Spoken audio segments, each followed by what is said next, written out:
Hey, everybody. Oh, yeah. Hold on a second. Whoops. One of these days.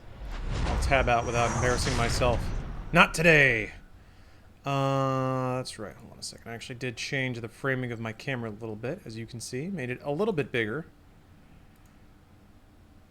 I realized a while ago that my webcam was actually super, super tiny compared to most streamers. I am typically of the opinion that I want to see more of the video game when I watch streams, but there we go. It's not that much bigger. Got to give the people what they want, though. I zoomed out a little bit for more of like a upper torso view as well, but we on that doom. We on that doom eternal. Gonna beat this video game. I made it to Cultist Base last time, so already at a point where the game's getting a little interesting, a little spicy. Let's beat the Doom Hunters on Ultra Nightmare Run. It's the furthest I've gotten. Yeah, man. I did that one time. My last PB was past the Doom Hunters, and that yeah, that fight feels really good to not lose to. Oh, I need to turn my compressor back on. It is hot as balls. Yes, whoever asked. Sorry. Oh, bro, man, yeah, it's awful. It's been exceptionally warm, and like all next week is going to be really bad too. Which is oh, I love your camera placement. It's never in the way of the game, especially good in editing. Yeah, that's why I put it there. It makes it easier to grab thumbnails and stuff too. But yeah, middle left is not often used. Middle right is used even less, but the corners can be hot spots for sure. But yeah, it's real hot in LA. Everyone want to cup shot that dude in the dick, is what it says. This way you can see my cool shirts too.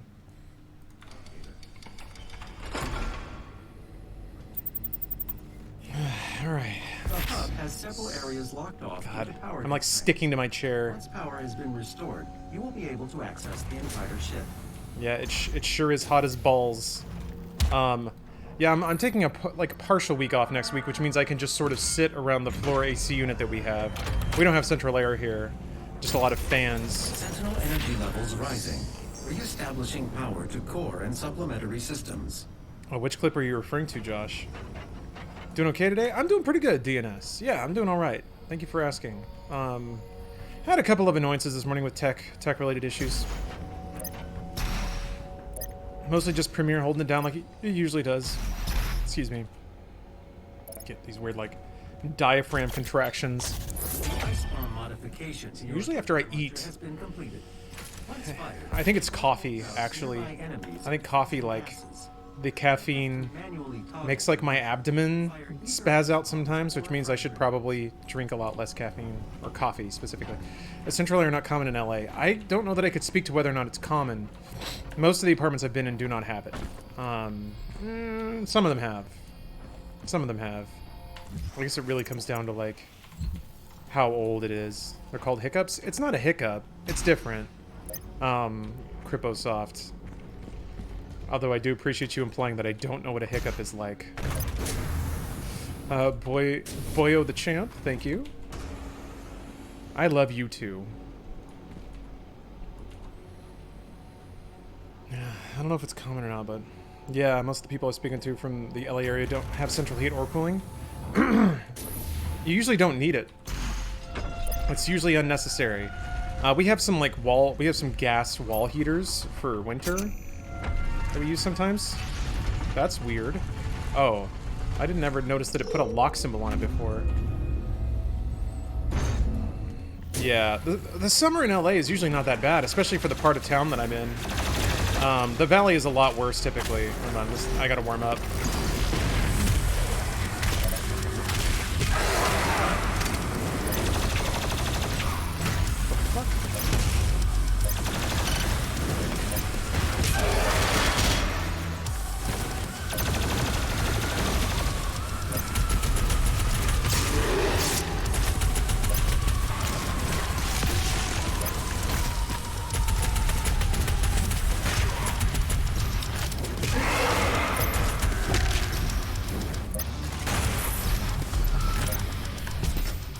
That could have been better.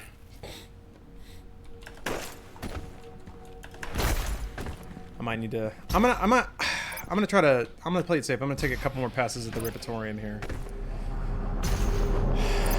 I'm scared. I'm scared because I've never, the past couple of times I've picked up a run in the middle, it's not gone super well. Ah, yep, the stream title is wrong. Sorry, Turbo. Thank you for letting me know.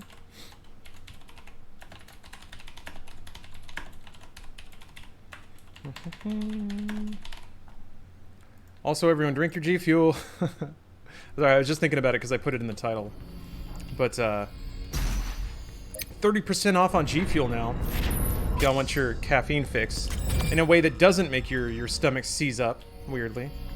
Does permadeath mode also delete your save if you're in the Ripitorium? I think it does. I've never died in the Ripitorium yet, but I'm pretty sure if you go down, that counts as a death. I don't think there's any death in Ultra Nightmare that doesn't count. I don't know there's anywhere that you can die that is okay. Cause Slayer Gates, yeah, that's your save if you go down in a Slayer Gate.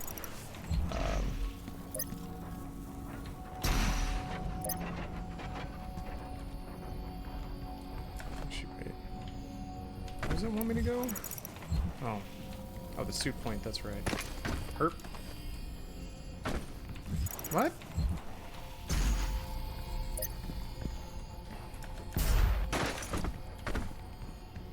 Oh, it's up. Jeez, okay. I think. No? I did get it. Well, anyway. Let's see here. Ripitorium is forward and down. Okay. 30%, exactly. You could play RuneScape for 14 straight hours. Provided you get up and take frequent stretch breaks. Oh, I can't do it again. Alright. I definitely want to encourage healthy gaming habits, but also encourage getting that wild 30% off using code SirLar at checkout. Sonic G Fuel? What? What? Sonic the Hedgehog has G Fuel? Are you serious? I didn't know this. Why didn't anyone tell me this? This is important information that I need to have. Oh, came across the doctors on TV. They spent a whole episode talking about how bad G Fuel and some other products are for kids.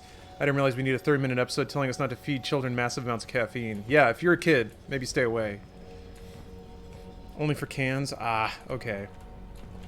The cans you can get 20% off. Cans, I think the margin's a little different, so they can't really... They can't hook me up so extensively, but yeah, you should probably not be feeding your kids 80 milligrams of caffeine on a regular basis. You shouldn't really be feeding yourself that. I'm a huge proponent of half servings of G Fuel.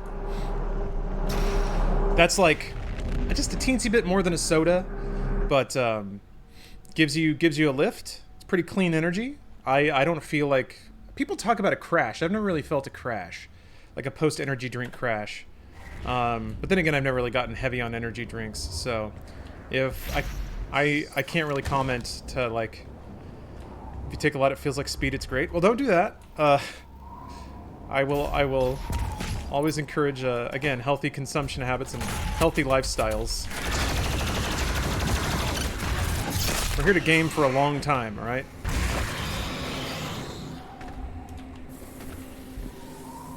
Adderall is great, to be honest. Some of the things people say about it, it does sound pretty great. It's like abuse of it, sure, whatever, but like for the people who actually have attention deficit disorder, to hear them talk about like what Adderall does to their mental outlook is pretty crazy.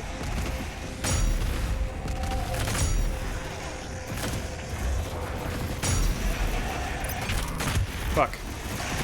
There we go.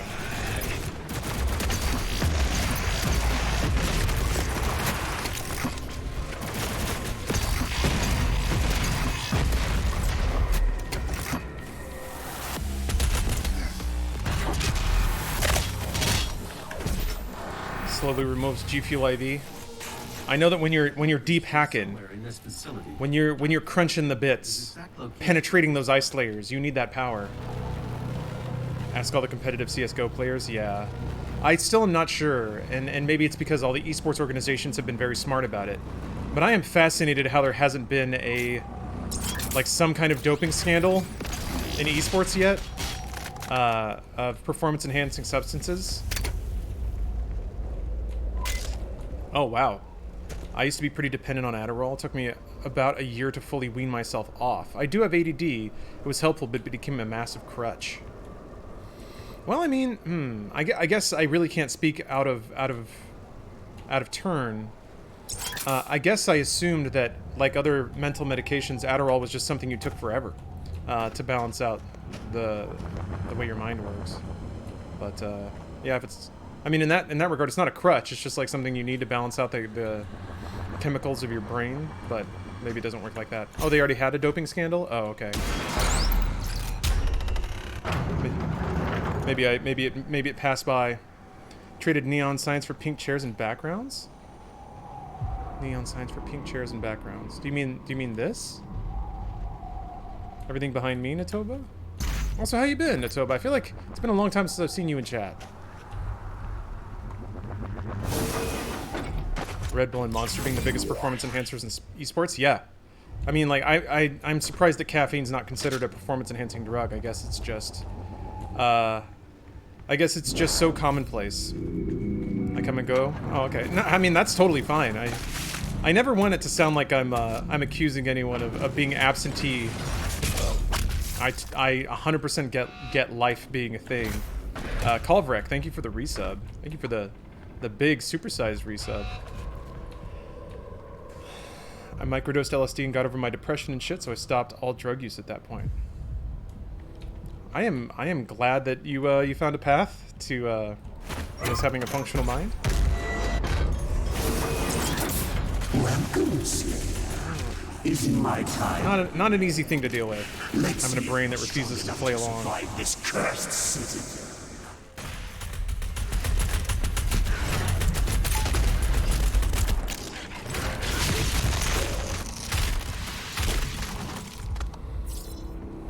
The Slayer has arrived. All mortally challenged personnel, please be advised. Alcohol and beta blockers are considered, competitive shoot. Oh, like in target shooting. Interesting. Splort.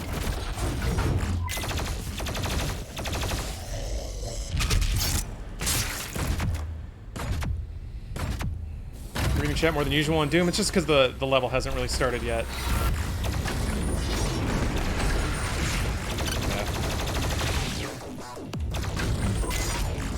I will attempt to be far more responsible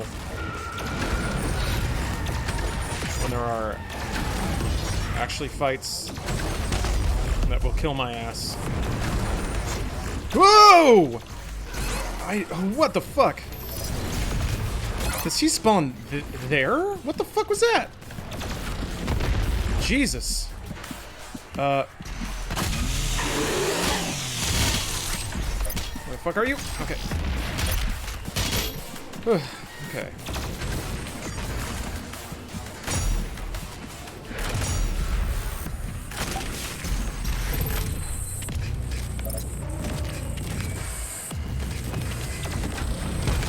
That was scary. Oh, okay. Everything's fine.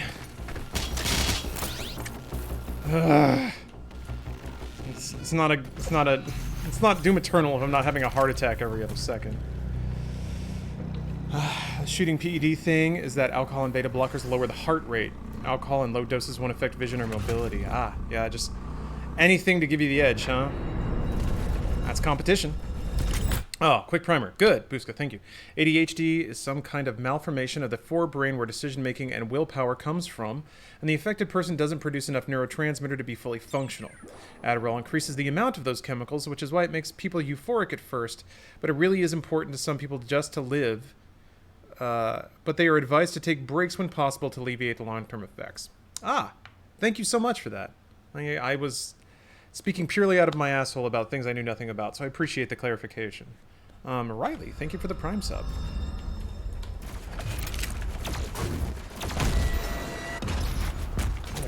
Curse Doom Eternal train? What's going on?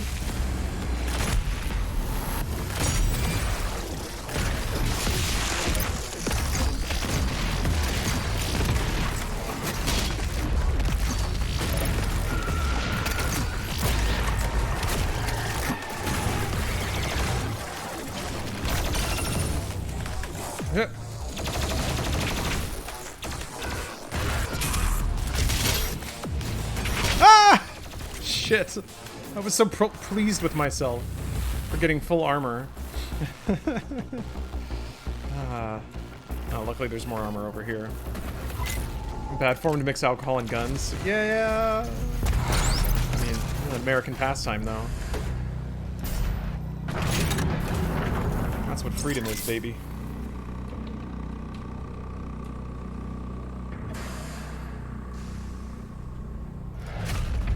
High school, my classmates would take Adderall to get high. I was just taking it to do my homework.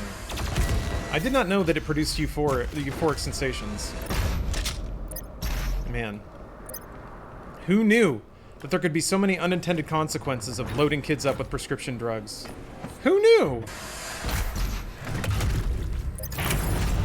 Who could have possibly seen something as unforeseen as this coming?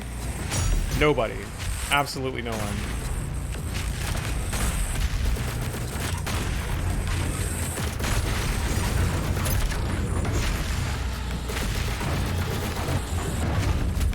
Shit.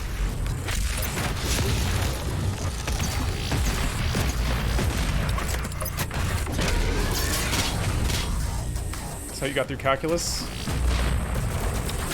Yeah.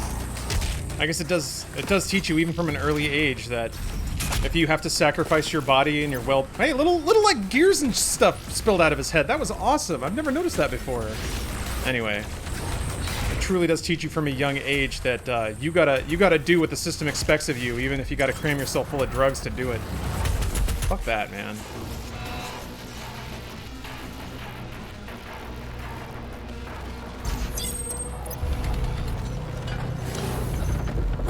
I take Adderall daily in order to maintain a job and be able to do basic tasks like clean my room or do my laundry. After my diagnosis, it made me very sad to learn that I wasn't lazy, but literally missing a chemical that made me able to choose things for myself and not just to act on impulse. Even worse to know there's others out there with no diagnosis who think they're just lazy fuck-ups like I used to. That's extremely sad to hear. Was it not? So it's interesting that you describe it as sad to learn that about yourself. From my own stupid brain, when I've never had to deal with something like that to that degree, I would assume in my stupid brain that it would be a little bit liberating to be like, oh, there is actually a reason. It's not just me beating myself up and wondering why I can't do things. I don't know, maybe because it's mental, so it's ethereal and it just feels like a curse instead of an explanation. I don't know. It's kind of interesting. In the upper middle class suburban school district I went to, they have over the years moved from having a problem with Adderall usage, which then eventually became prescription opioid usage, then became heroin. And I just saw an article about the increase in meth usage. Really crazy that high schoolers are having this problem. I feel like drug usage in high school has been an issue for a long time. It's just the dynamic of how they get them seems to be changing. Where it's like, either they're prescribed them and then they share them with their friends, or their parents have like chronic pain and then they just raid hydrocodone from their bathrooms and sell that kind of thing. From my perspective, it made me feel like I had lost a lot of my life.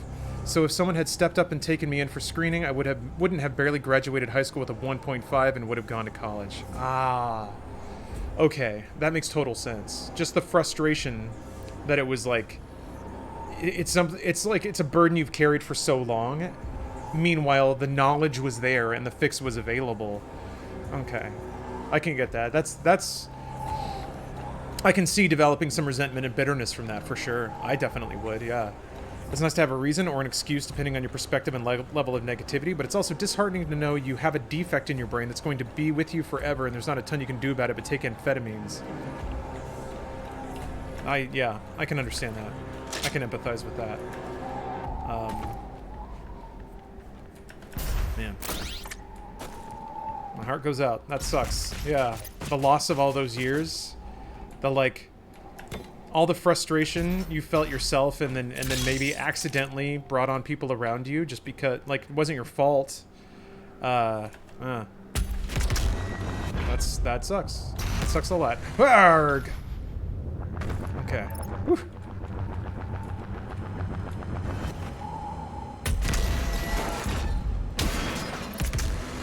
Okay.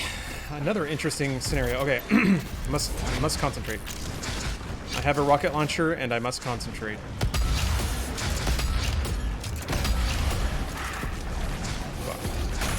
Okay.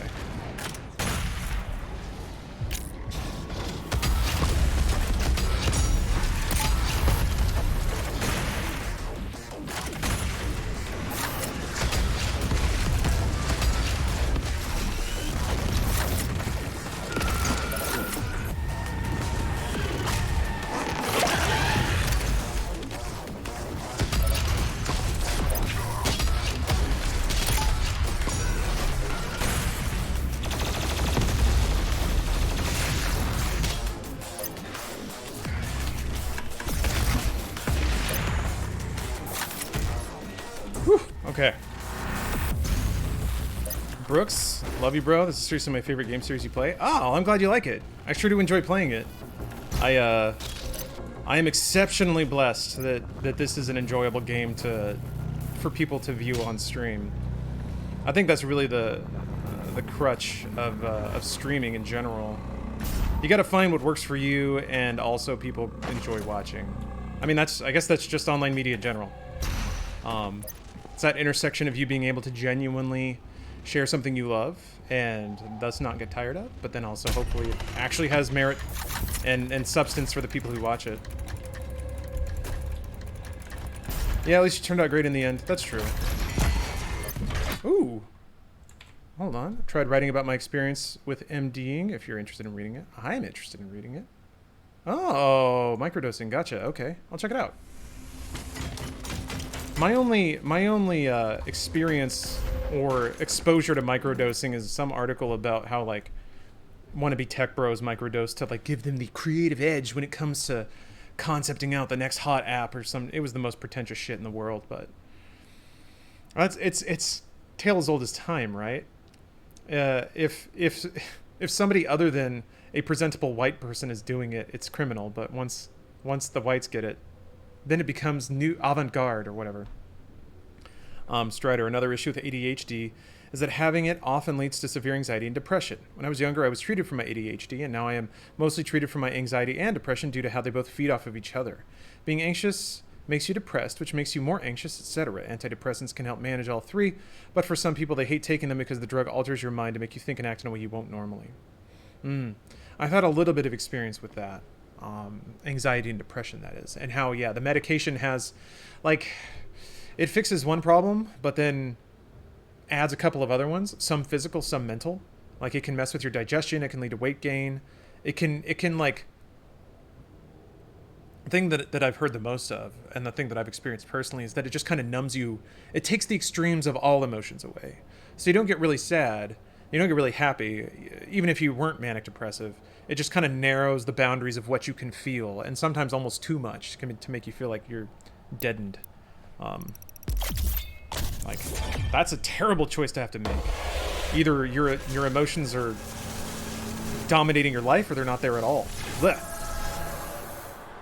To Strider's point, but to clarify, one doesn't give you the other, at least in a medical sense. ADHD and depression have comorbidity, which means there is a pattern of them presenting in the same person.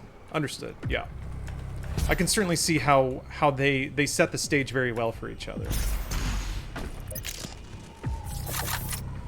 Okay, this is the Whiplash area. Hello, Bearer Travis. Hello, hello.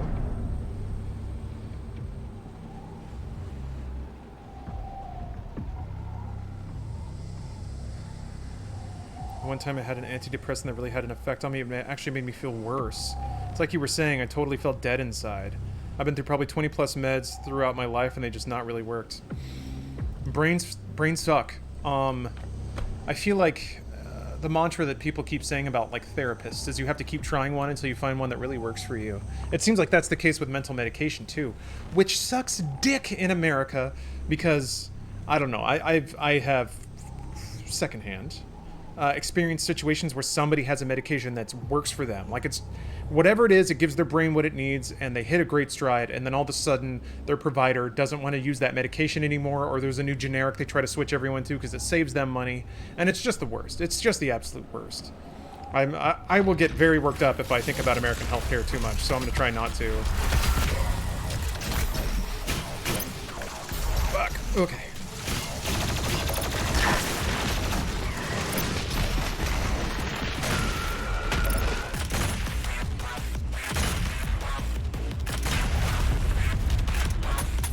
Fuck. Oh, bad.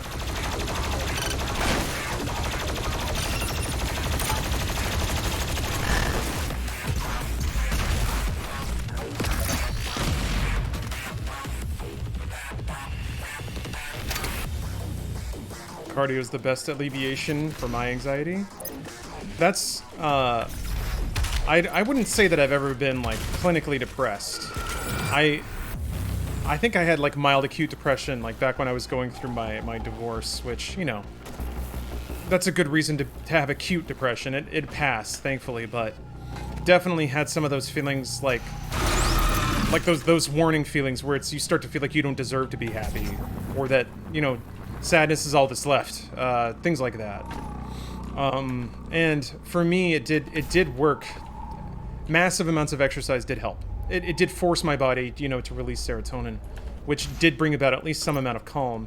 It was a way for me, and I apologize because this might be pretty intense for people, so I guess some kind of content warning. I'm not sure which because it never really came down to that, but there was this impulse to physically feel as bad as I felt emotionally.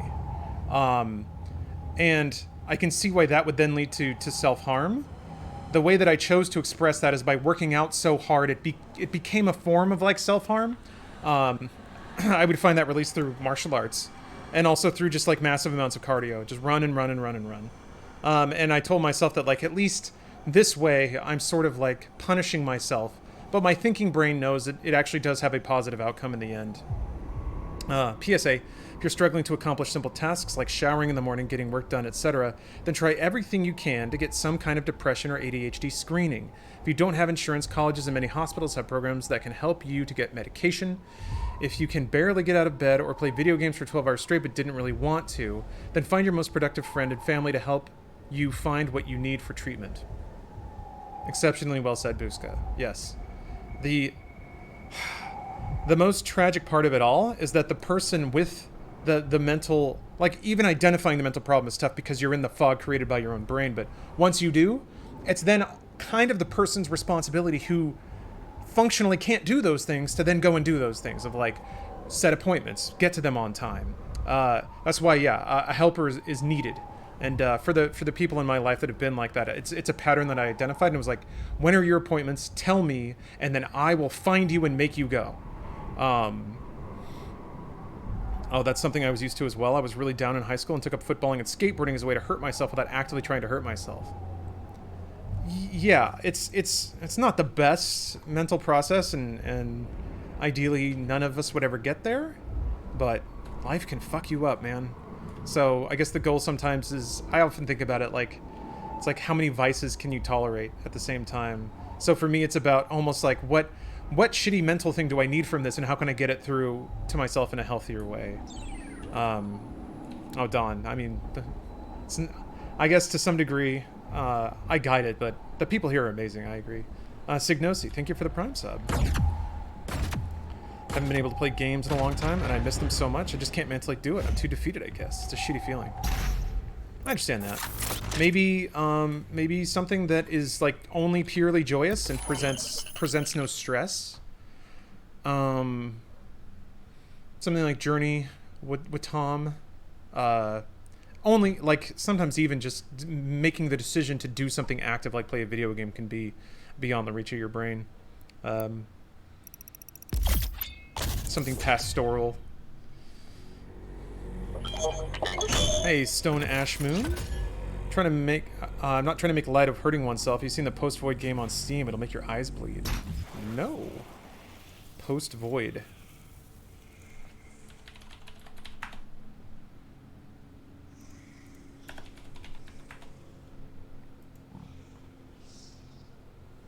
Jesus.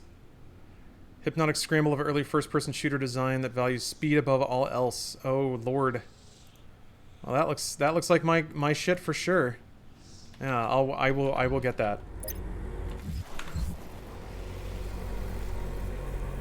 I got a job that I hate so much when I used to be depressed is my normal now, and my job is a step below. Not good, but it worked.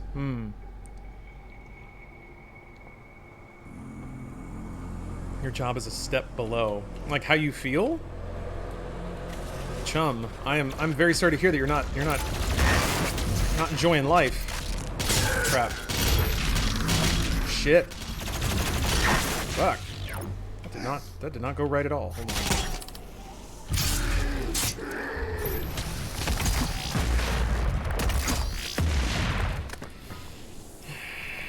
I don't know if I should stack three fuel or not. This fight up here has gotten me a few times.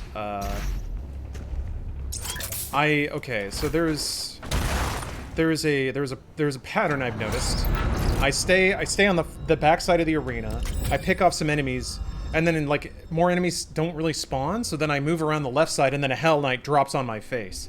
So I think that there must be a spawn trigger moving through the arena. So this time I'm gonna hang back a lot longer. I'm gonna hang back and pick off every last enemy I can see, and then see what happens. I don't know if it might be a timing trigger, but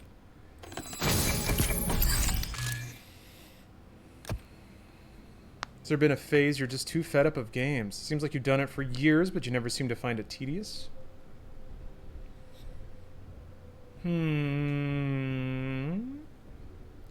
There are times when I just want my brain to turn off entirely. Yeah. I don't stream those times. I'm blessed to be able to choose the games that I want to play. I think if, let's say that the channel was where it was and the financial situation was where it was, such that the only way that I could like make rent is by playing a very popular game that I didn't really enjoy. Like if my job were playing a MOBA, I think I would still enjoy it more than any other job. But that could be the kind of thing where at the end of the day I'm like, ugh, alright, I'm done. I'm gonna go do anything else right now. But as it stands, I get to play the games I uniquely enjoy. And I continue to find enjoyment out of them. So I'm very lucky in that regard. There are certainly times when I don't want to play certain kinds of games, but I can usually find something to enjoy about every game. I'm lucky in that regard, in multiple ways. I feel like I found my calling early. Just been used to the fact that I'm going to be depressed for the rest of my life. I understand that sentiment. It's tough to hear, though. I would like to encourage you to continue trying to see if you can find something to improve your experience in life. But you're the only one who lives in your body. I can't even begin to think I know what to tell you about that sort of thing.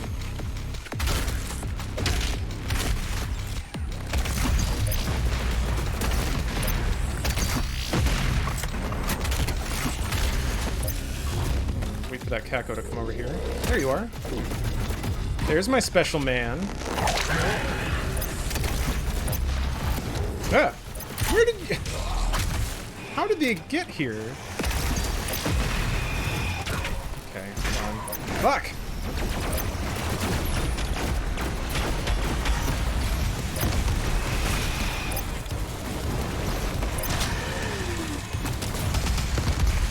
Good.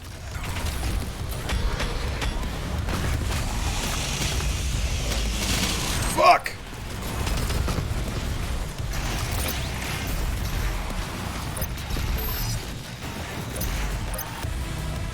There it is.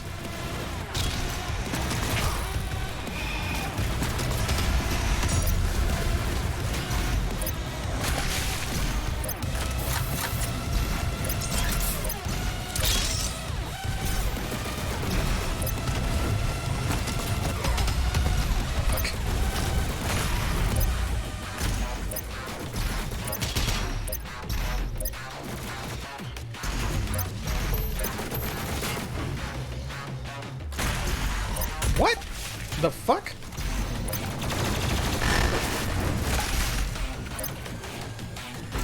Shit.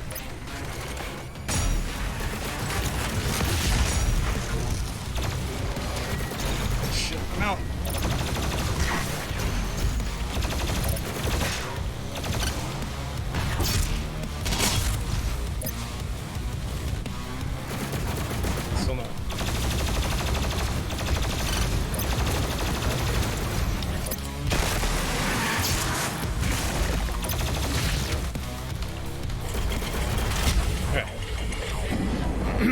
That's my, oh man, that's the best part of that song, and it doesn't always play. That, like, big-ass synth with those big hits. Ugh, God. That might be my... That part of that track might be my favorite of the parts of the game that I know, which is pretty much exclusively levels 1 through 4. Oh, man, it's so good. I've suffered all my life. I have extreme PTSD and depression. I know it's really hard to live with, but it can get better. Just wish you all much love and the best. Just keep strong and don't give up. It's, yeah, that's all of it. It's just not giving up. And, like, that can be impossible, especially when you're trapped in your own mind, to avoid falling into that thought pattern. That's why support networks are important. And, both asking for and accepting that support can be the hardest thing in the world. So, just the hardest. Coming up, another PSA: if there is something that is your favorite thing and you can't make yourself do it anymore, you may be mildly depressed. It might be from external triggers, so maybe you have too much life stress, but if it's been for longer than a month, seek a screening ASAP. The way I know that I need to be careful and let friends know I may need some emotional help is that I don't feel like playing any kind of video game at all of any kind. I'm really happy to hear you sort of talk in those terms, Busco.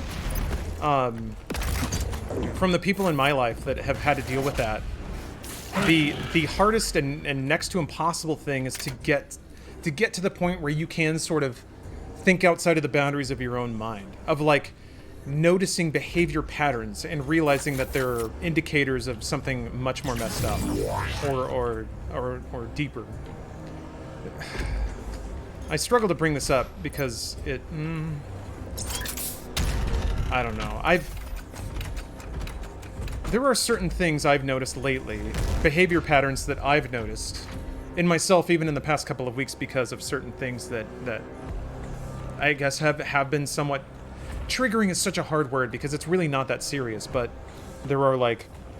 I don't know. There's some things that have certainly caused me to go on extensively negative mental spaces where I'm running back through old things that happened to me and kind of feeling them again.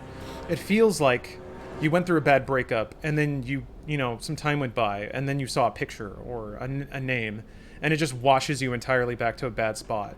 And feeling frustrated that you're living through these feelings again, and then also being forced to acknowledge that maybe there's some stuff going on there that you didn't quite process properly, and that's why it's still rattling around in your brain. Yeah, I've been thinking a lot about that lately. Your salvation lies in his destruction. That's trauma? Yeah, I guess that's it. Hey man, that's the human experience. Can you see it, brothers? I've tried to kill myself so many times, the thought is still there every day, but I always think of people I care about and my baby kitty. They mean the world to me. They are the reason I'm still here today. I'm glad that you and you will secure your... Desperately glad that you found something to anchor onto and to find worth doing. Shoot, I didn't get the fuel. Or maybe, oh, I won't have 3 for the boom boom room now. That sucks. Okay, maybe with the freeze grenade, I freeze the first one, triple rocket the second, and then I have enough time to turn back and triple rocket the first. I'm gonna try to do that. Your super shotgun is nearby. A relic from your past. The priests have kept it hidden from you in this remote location. I still haven't seen Redline. What is wrong with me?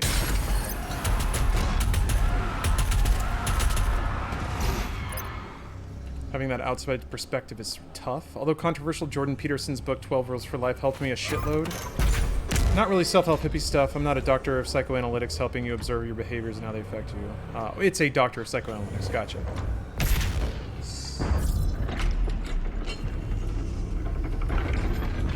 Okay.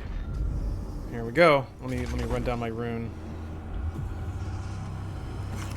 Okay. Let it recharge completely before I drop down there.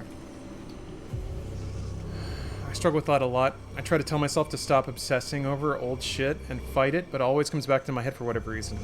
APOC, I'm not a psychologist. But speaking from my experience, it's because you're fighting it that it keeps popping up. If you continue to deny it and refuse to let it affect you, it will probably slip under and get you no matter what.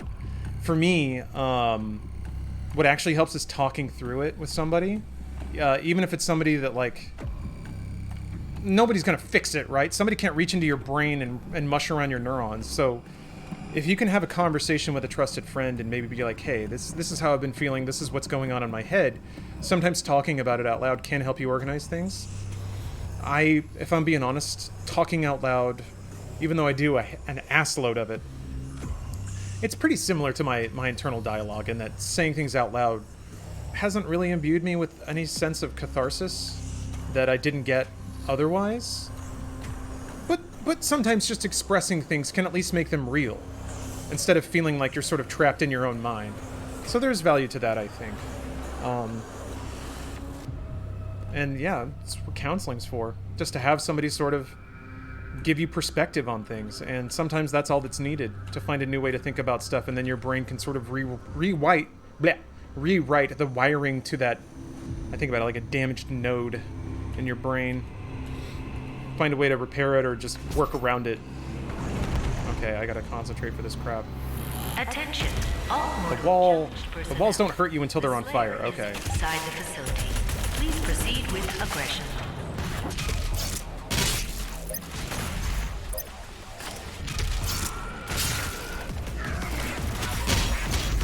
There's only one whiplash, right? Fuck!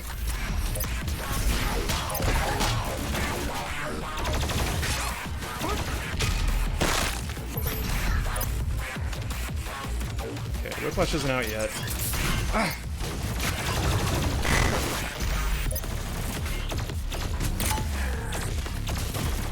Dude, what the fuck? There she is.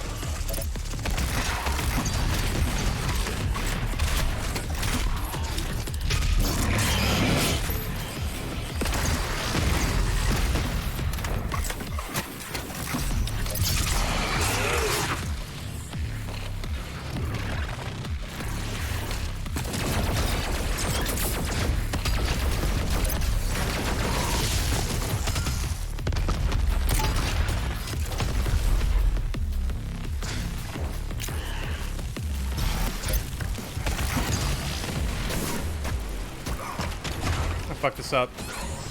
There goes my rune. Fuck, man. Fuck!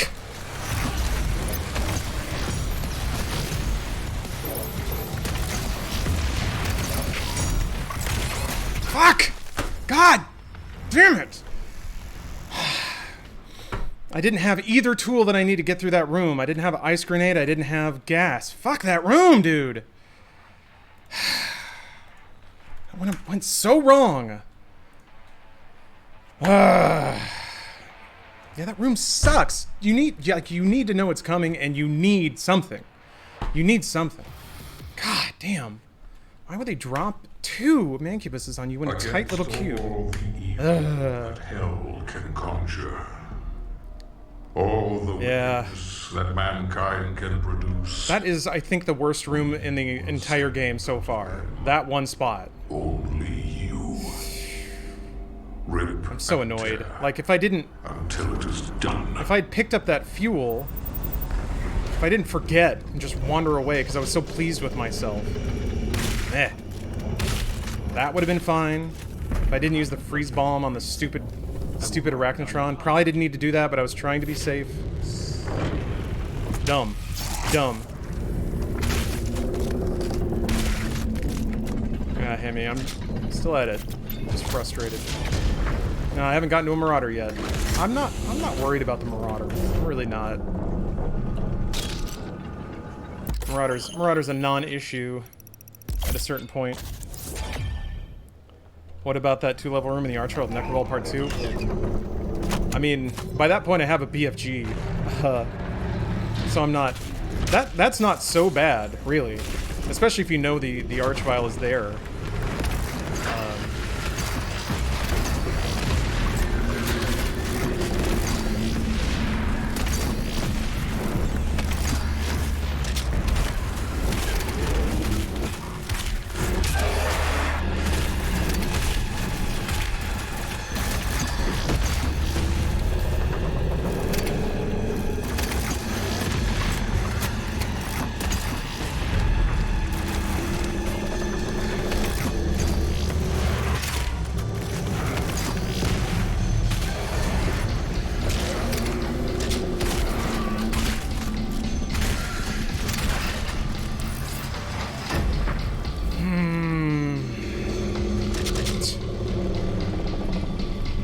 chainsawing for ammo. What? Chainsawing for ammo is not what got me there. Got to the Marauder once in Ultra Nightmare and choked really bad. That's still my PB. I could see how that would be a choke moment. Marauders can get out of hand for sure. Like, I guess that's the scary part. If you don't approach it calm and cool and collected, a Marauder can eat your lunch very quickly. There are 2 Hell Priests remaining. Chile, thank you for gifting out a sub, by the way. Hold on a minute. I gotta move this. I actually missed a bit here. Cold Potato, thanks for the prime. Brooks was here. Thanks for the gift. I appreciate you guys. Oh, we're making fun of Doom Eternal. My bad. Who knows what's going on? Thought you were mocking me for not chainsawing at the proper time. Frick.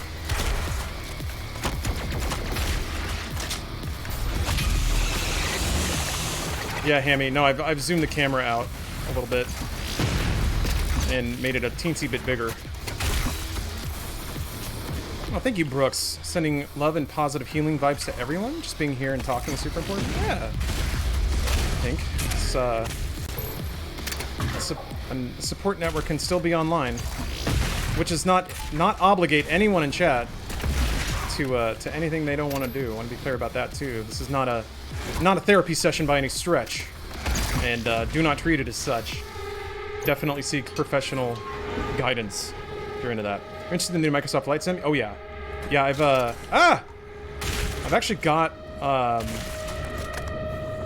I've got access to it right now, and I'll be playing it tomorrow. It's just Microsoft kitted me out with a ton of amazing flight sim gear, so I got to do it a little bit of justice. It needs a little bit of production to properly celebrate the free shit that Microsoft has sent to me.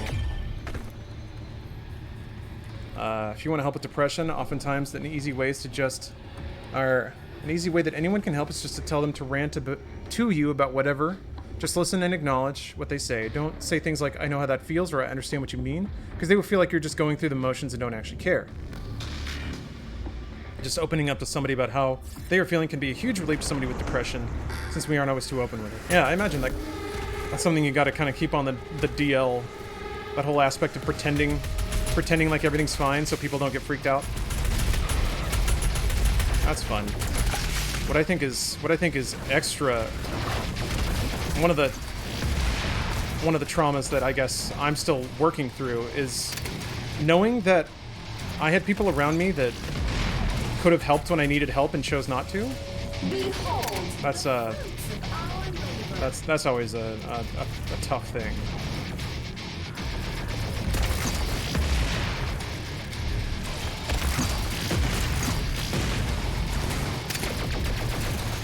Got a Thrustmaster for that game. It seems so hype. Oh yeah, Compton. That's I think what they sent me, because Steph has been giggling nonstop about looking at a box that says Thrustmaster. Which of course. Speaking of obligations, I do way better helping other people speak and think through problems than I do dealing with my own. Like, I'm good at that despite my own bullshit feeling like it's impossible to deal with. It's super nice being able to help friends in that way though.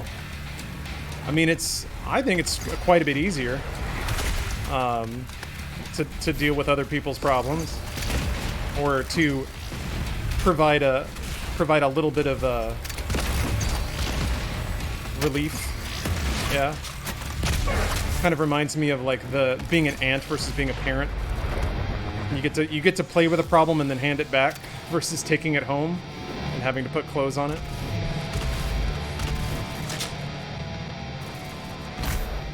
Oh, no worries, Pop-Tart, that's alright.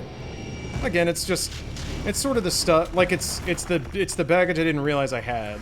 That's always the annoying part. When you realize in retrospect maybe you didn't fully comprehend the negativity you absorbed.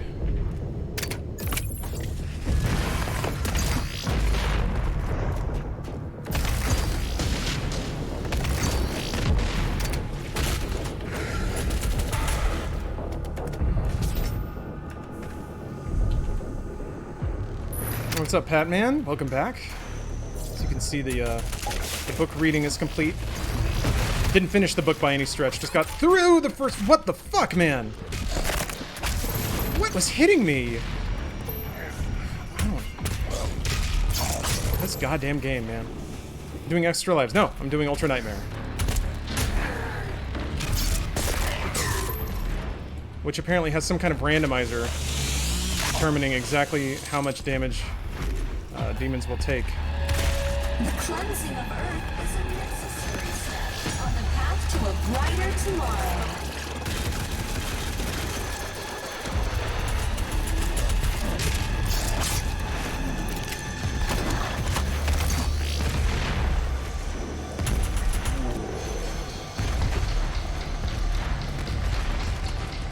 The state of the world has lessened my depression and increased my anxiety.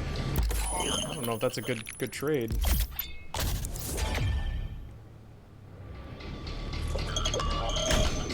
Ooh. Singapore to Newark, 8-hour 30 or 18-hour 30-minute flight stream coming. I mean, I've streamed for 24. That should be pretty easy. Although Hargrove, like that's once you hit cruising, right? And there's no like storms. That'd be a pretty boring stream.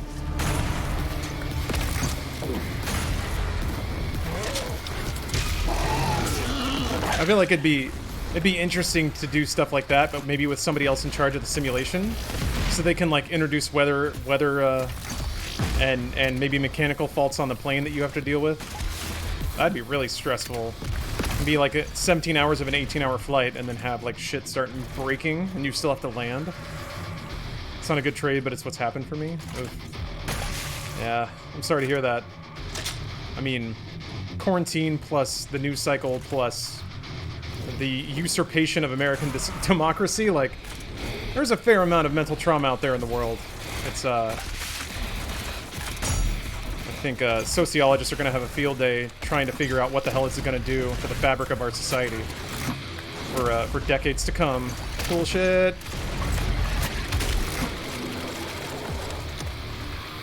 Sure is good to shoot these demons, though.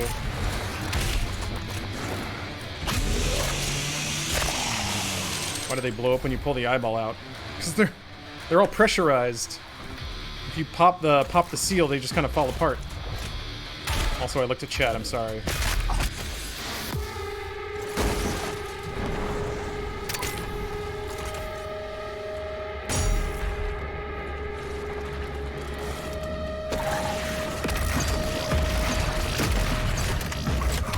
Yeah.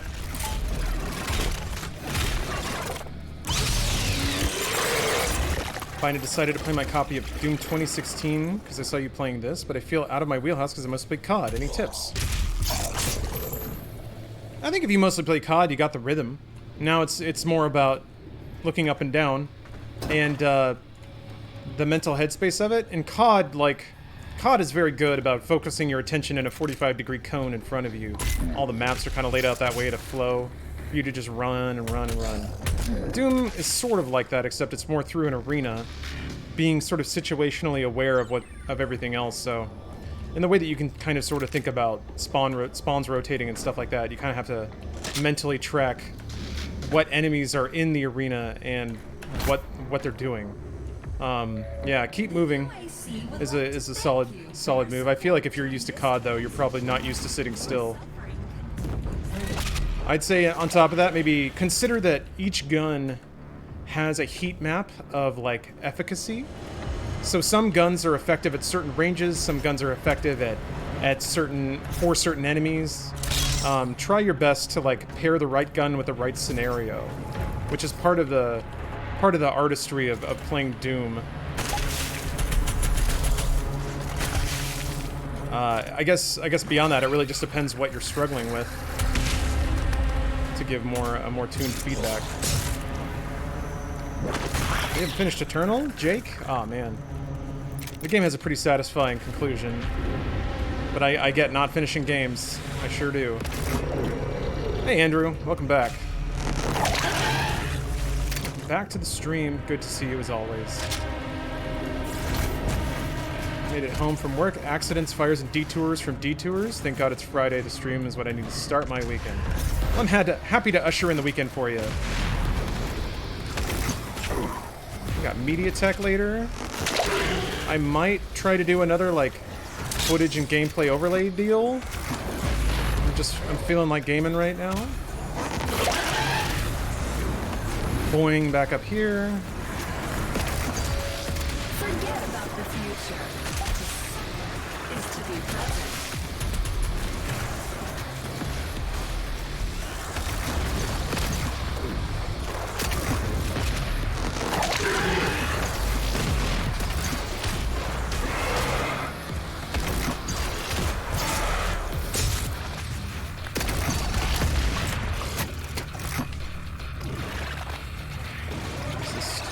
Stupid robo spider.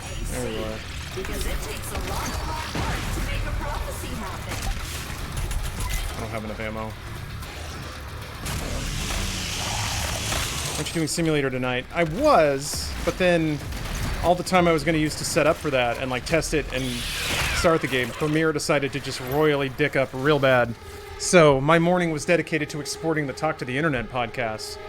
And being on with Adobe support, so this is the thing that I've noticed is like I can make a schedule, but the schedule is sort of dependent on nothing unexpected going wrong, and maybe I just need to bake in more whoopsie time, but yeah, that's just kind of where it's at.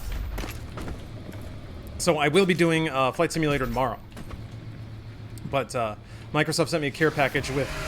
Somebody in chat said like over $1,000 worth of gear and peripherals, and I could certainly believe that because it's pretty amazing stuff. Aw, it like separated right as I shot. So yeah, I need to plug all that in and get it working, and then I also just need to familiarize myself with the sim and make sure that I don't make a complete tool of myself. Like I could see a flight sim stream if I just started it blind. I'm like sitting on the tarmac with a Cessna for an hour and a half, reading through the manual and hitting individual, like, hunting and pecking at buttons on the keyboard, following a startup sequence.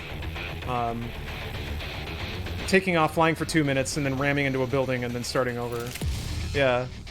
I mentioned it last night. That was the plan, but again, Adobe Premiere's insistence on using QuickSync and not my GPU sure did mess it around. Just do it. Some of us like seeing shitty simmers. Makes us relate. Just sitting motionless on the tarmac, hammering every button, wondering why the plane's not starting, then realizing I didn't hit the button to turn the key in the ignition or something. Oh, flight sims, man. I miss them. It's so good. Microsoft's trying so hard, you guys. They're trying so hard. Age of Empires is back. Flight Sim is back. Fable's back, sort of. Might take a while, but... Oh, Raven's 8, thank you.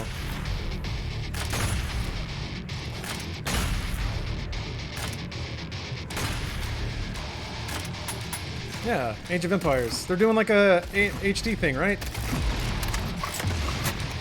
Maybe I got ahead of myself. Has that already come out? I thought they announced Age of Empires 4. Am I making this up? Don't let me make this up. I might be making this up.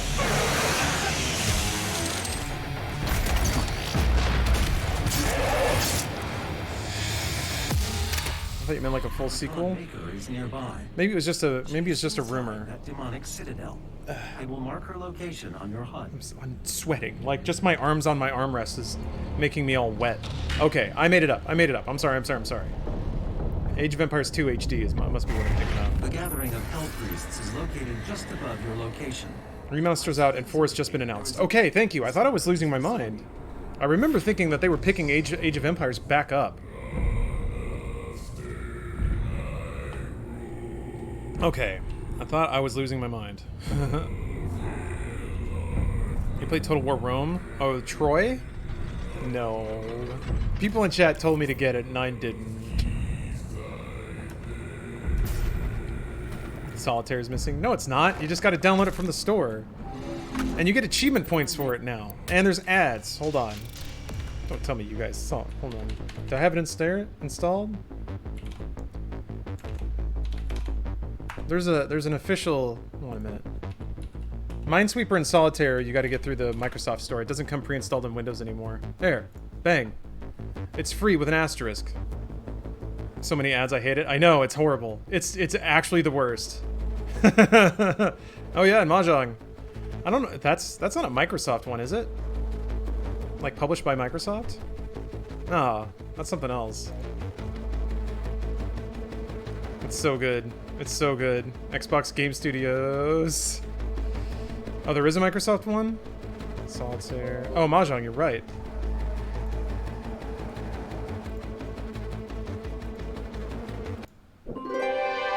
Yeah! Don't show my email, please. I guess it actually doesn't matter. Introducing experience points. Playing a game to earn XP. Level up to earn rewards. Yeah! Close. Get out of here. I'm premium. Yeah! Bonus XP. Oh, sick, yeah, free cell. I haven't played free cell in forever. Oh, double XP! I know how to play free cell, ass. At least I think I do. Oop. That's right. I gotta get to those aces first. Blip, blip. I may have gotten too a little too quickly there. Where are the other aces? There's one. Need a red 9. This is gonna be quick. I'm gonna go for broke here. Let's just do some speed. Let's do some speed free cell here. Can that 4 go anywhere? 7 can go on the 8. All right, here we go. Bang, bang, bang, bang. All right, and then I think I don't have enough spaces to move that. Or will it not let you? Psh, come on, you're gonna make me do this manually? Fuck you. Oh, there wasn't a 9. Oops. Okay, that's why. Oh no, I messed myself. No, I moved too quickly. No! Damn it! No, son of a bitch! Son of a bitch! Duh! That was the run, baby. That was it. Well, look at it. You got it all. And you got it all. I think I may have paid for Solitaire at some point because I got premium. So, you know, premium details. Oh, it's subscription based. Well, I don't have much time. Maybe it's like free premium for this week or something. What does this do? Oh, okay. Yeah, I think maybe I bought premium at some point, or they're just giving premium away. Anyway, now's your time. You better re-up that sub. My Solitaire premium sub. Solitaire Battle Pass. Guys, now's the time. If you think you're good at Solitaire, go and get your achievement points. Alright? At least I think it has achievement points. Hey, what's up? Danger Donovan. Welcome. I was promised ads. Yeah, sorry. I think they recognize my premium gamer status. Launcher. The flame belch is now ready for your approval. Microsoft's given me a ton of flight equipment and also free Solitaire, baby. I grinded it last year for achievements. Nice. Nice, Ulta Sam. Does anyone know if Ray has started getting into the expanded universe of Microsoft apps for achievements? The achievement game was so simple when it was just come home with a 360 game and grind the shit out of it. But now, you know, ever since Wordament, it's just been everywhere. It's gotten fuzzy. I have 1 week of premium too? Okay. It must be like a free premium week or something. Or maybe when you first log in now, it gives you premium. Gets you real addicted to it. Maybe it's Game Pass? Game Pass might be it. Maybe Game Pass gives you premium. I feel like my camera needs to be like shifted a little more. But like this post here is so stark because it catches light. So it's like if I'm more left justified in frame, you get more of that, which kind of gives this it gives the composition a weird texture, I think. I think it's fine. Yeah, I think it's fine too.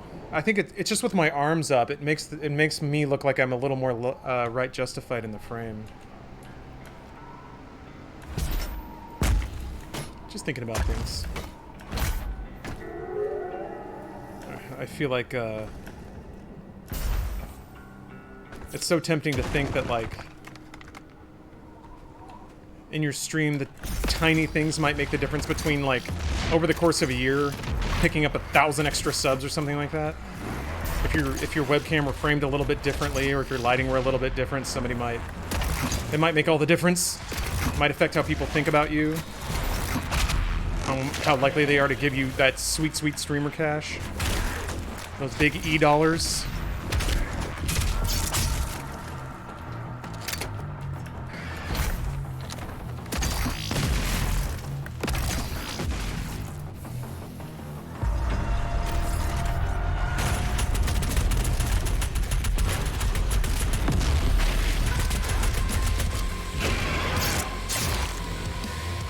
conversion rate on e-dollars? That depends if you're part of a network or not. 2 to 1. That wouldn't be bad. That means you can double your e-dollars just like that. That's not how conversions work, but there are people who speculate on currency, right? I think you'll get it in under 100 runs. No, not if I'm at 84 already. I've only barely, I want to say, I've gotten 69 health. Nice. I've gotten through less than half of the game, so not that progress of this sort is linear, but I think if I really do think that once I can reliably beat Cultist Base, which I think will mean sort of stacking up fuel and specific tools just to get past the boom boom room. Once I get past that little hump, I feel like the rest of the game should flow a little more smoothly. The only next difficulty spike I remember is the Arc Base, and then basically Icon of Sin. Urdak isn't even that bad. There's a couple of bad fights in Urdak, but like by then the hardest fights in the game really come down to, do you have a BFG cell or not? If you have a BFG cell, you can certainly simplify a lot of the more troublesome fights. Where are you? There you are.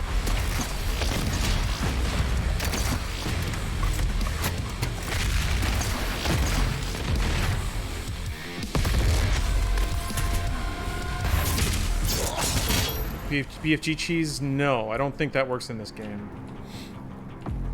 You gotta play it. You gotta play it legitimately. I'll back up a little bit. I don't like these boys over here. Gives me one more shell. Come over. Come over. Come over and play Nintendo.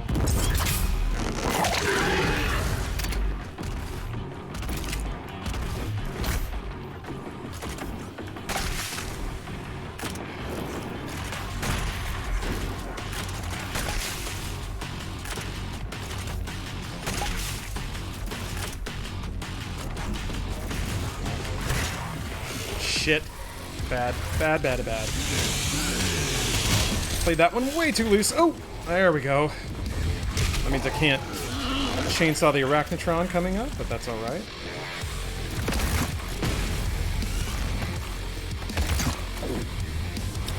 I'll just have to shoot it to death.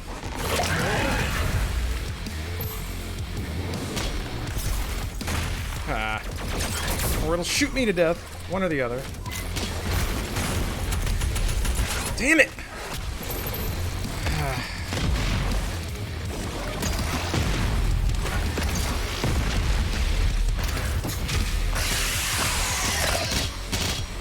See the gas can? Not a big deal. I got it. The Arachnotron spawns on the gas can. And I've had issues before where I go for it, the Arachnotron spawns and I'm standing next to it when it warps in, and then it immediately hits me, which doesn't kill me usually, but it's not a good thing to do. I mean, let's be real, I didn't do all that on purpose, but in retrospect, going for that gas can is not the best idea.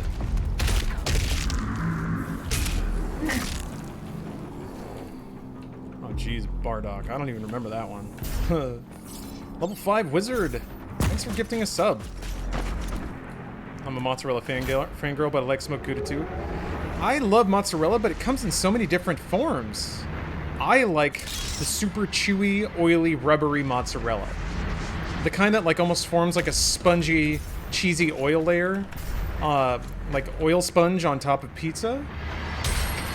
To me, that's premium mozzarella. I guess that might be really low moisture. Oh, that's American? Okay. I mean, so don't get me wrong, like, Caprese with like really fluffy buttery mozzarella is really, really good too, but in dishes I like the really rubbery chewy mozzarella, like almost the kind of cheese that's on top of a French onion soup, which is not mozzarella but kind of similar in like the chewiness and sponginess of it. Have you tried making your own? God no. Not Dutch. Thank you for paying forward that gift. Twitch definitely acknowledges it, so I will too.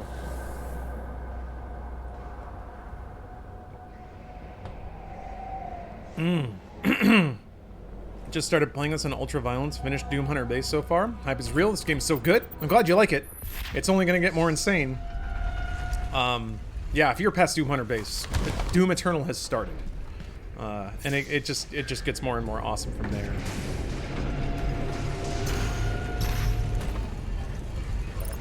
God, it takes so long for charge to regenerate at the beginning of the game, or dash.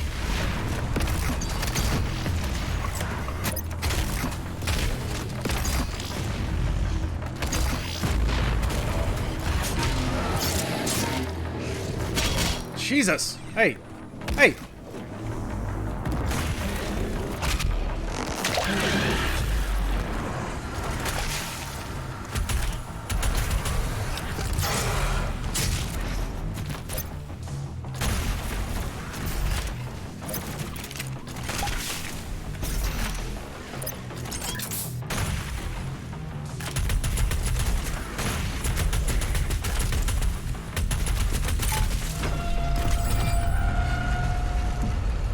Old Razzle Dazzle TV. Thank you for paying forward your gift. Twitch is the one saying it. I'm not trying to ape Bruce's catchphrase or anything. I do appreciate that though. Thank you for the gift. Oh, we got cheese puns dropping in chat now. Mecha Arc's not even here. Wait, are you here, Mecha? Power to your ship. I feel like Several modules remain unused. I feel like chat has gone directly to your area of To expertise. utilize the full functions of your command station. Bruce will sue. Welcome to Twitch Court. Lawrence, I find that you have earned 12 gift subs by using Bruce's catchphrase. You will pay forward those subs to Bruce immediately.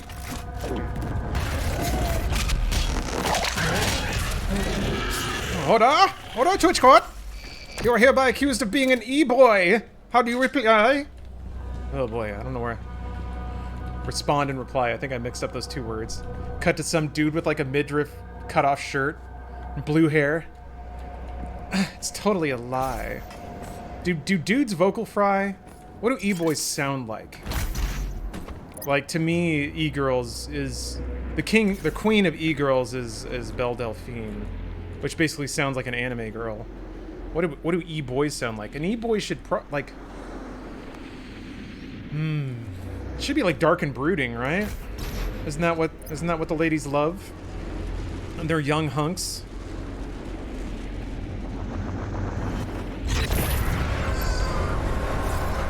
This is important. TS underscore. Thank you for the resub.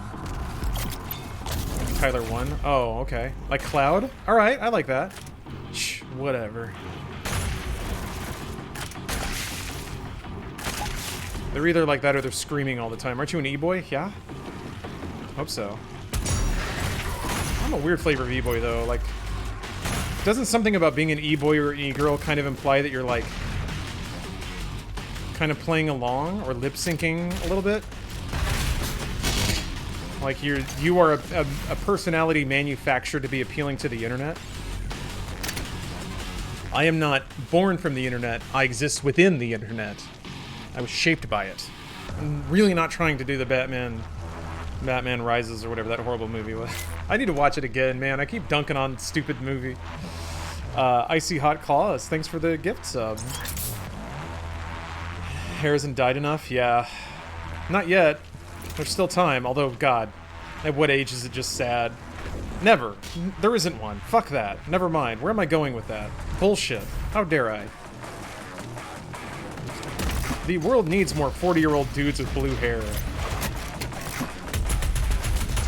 I mean it. Fuck.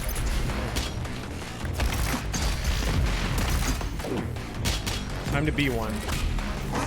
With Scott Atkins of Twitch. Oh my god.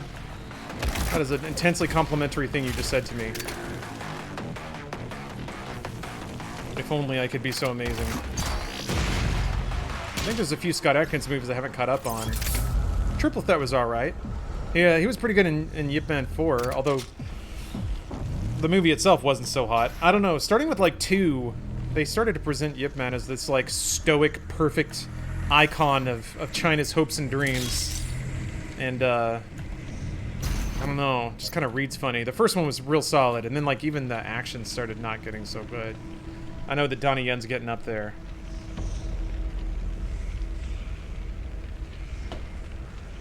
Oh yeah, Mint Mobile, which is weird because Mint Mobile already exists. I remember doing ad reads for it, and I used it for a year. I found myself having weird moments like that, having thought and immediately disagreeing with it. Yeah, that was just more like stream of consciousness, and that was a little bit of old brain popping in. Like, it's unseemly, all these grown-ass men with stupid hair. No, shut up, dude. Who cares? Shut up, old brain. Oh, he bought Mint Mobile. Oh, okay. I like it. Mint Mobile Plus, my bad. I didn't know he owned Mint Mobile. That's pretty cool. Smart move, Ryan Reynolds. When did that happen? Sometimes you gotta tell your brain to shut up. I agree. I agree.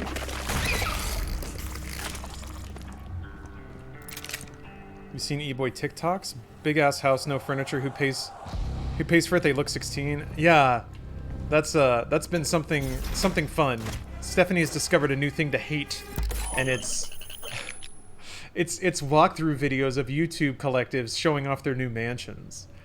Because yeah, it is always just like the twerpiest 18-year-olds being like, "Hey, what's up? This is our new mansion. It's no big deal. It's got 22 bathrooms. Anyway, let me show you around." And then they do like the MTV Cribs thing of speeding up the footage of them walking through the front door. And they're like, "Yeah, here's my room. Here's my $1 million sub YouTube plaque. And here's my sneaker collection. Psh, you know, I'm just getting into it." And it's just like stacks of boxes on the floor and like one framed thing on the wall because it came in a frame. And then just like an IKEA bed. I love it. I love it so much. I mean, I shouldn't find joy in it because they're young. They're young. No one young knows how to decorate a home. No one even knows how to live in a home. No one knows what being at home is. It's just what a god-awful visitation of some of the weirder issues in our society of just massive wealth imbalance, such that occasionally the system whoopsies and gives this group of 16-year-olds $20 million.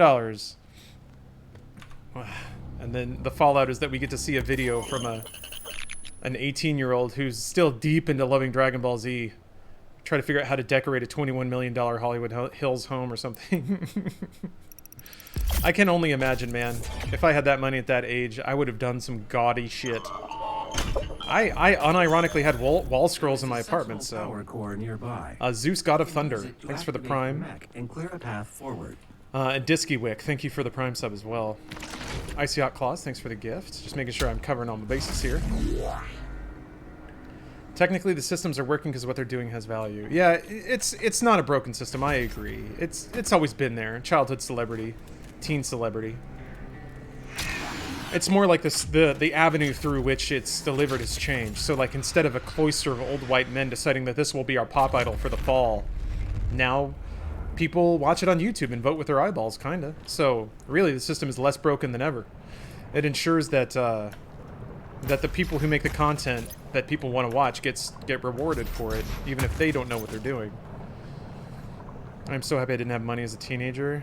Yeah, APOC, I 100% agree. What were the wall scrolls of? I remember specifically I had one of Cloud from Kingdom Hearts, which is not really even my favorite version of Cloud, but it was the only Cloud that the anime store had. The one where he's like got his sword all wrapped in bandages and stuff. Just standing and looking cool. I had a poster of Prince of Tennis because I like the artwork.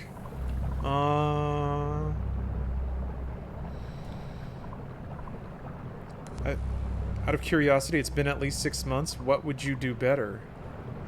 Than what? Anime story, yeah. Did you get that page behind you? Oh, I don't need it. This isn't a 100% run.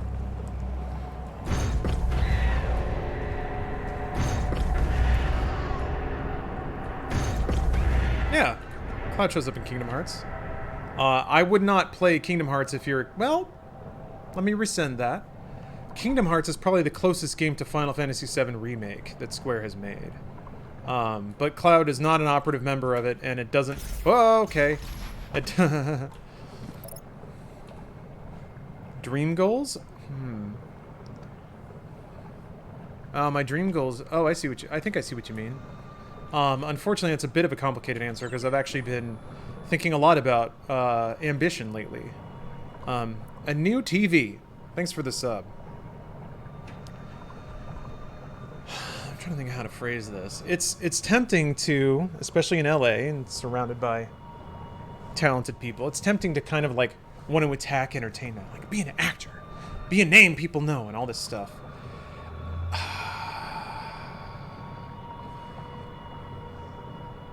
It's tough to say because I'm actually really, really, really happy doing what I'm doing right now. Why? Just to have a goal, to have something to prove. It's a height to attain. I'm pretty happy doing what I'm doing right now. I'm very lucky that I get to. That's kind of how I see it. And I've struggled a bit with being like, well, is this it? Am I good with this for as long as it lasts? To a degree. There are a bunch of other things I want to work on, but I have to kind of wait for COVID to be over before that happens, which who knows what that means. Maybe this is something we can pick back up. I don't know. I'm kind of just okay. Hanging out with people on the internet, playing video games, and picking up the odd production job when it arises. Posting things here and there. If I'm, people want to keep asking me to do it. That's really fun. Any role I can really take in like celebrating gaming and celebrating people who make games is kind of my goal right now. This is the lowest effort way to do it. Play a game and just gush about it. But I have some ideas that I might get into.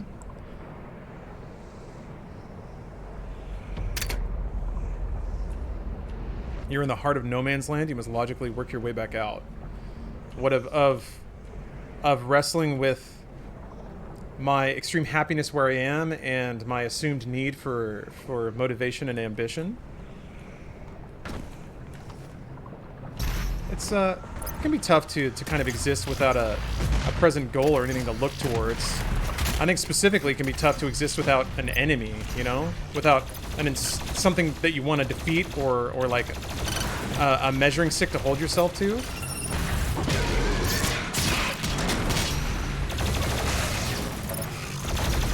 Especially when other people do that comparing for you.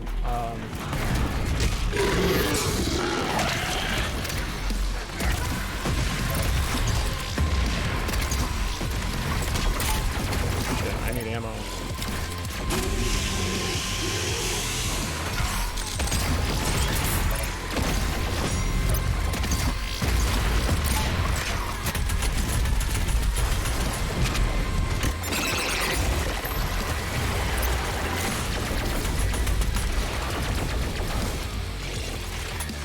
Fuck.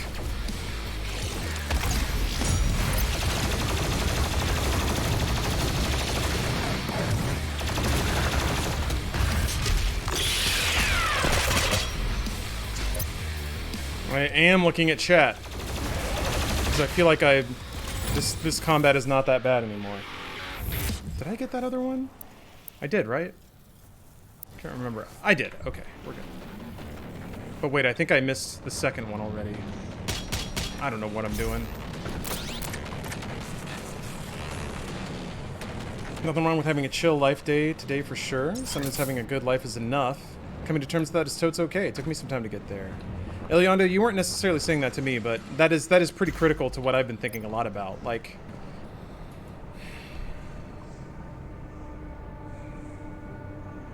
trying to think of how to phrase this so it doesn't sound bitter. My career run at RT is basically when I was my most ambitious. I cared a lot about what I worked for. I worked very hard on it. And then I had to face the very sober realization that I had basically given a lot of very good years to someone else. that really didn't even know I existed, or a group of people that really didn't know or care that I existed. That's just working for a company, and that's just how it is. So then I went independent, being like, well, I want to own the things that I work on. And now I like having burned that hot. I definitely need more time before trying to step back up to that level of like productivity. And I'm not certain, and this kind of links back to what I was talking about a little bit earlier about like trauma, is like I definitely don't want to bite that off again and find myself back in a similar mental place. There are specific things about it that would of course be different, specifically like owning things and being able to say no to things. Trying to choose my words carefully so it doesn't seem like I'm saying more than I'm saying.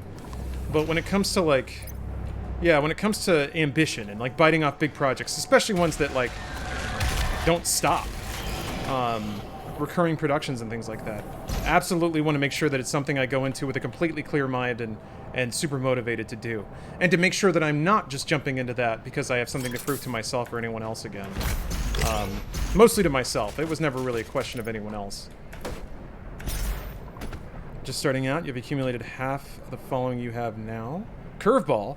You will lose all of it if you don't come up with some goofy... You've done quite well, don't get this confused. Goofiest thing you can think of. Ah. Okay, like an online event? Like a stream? I mean, I do some pretty goofy stuff right now. Maybe not super goofy, but... I don't know. Reading a book with a cyberpunk overlay while crudely photoshopping shit to match the...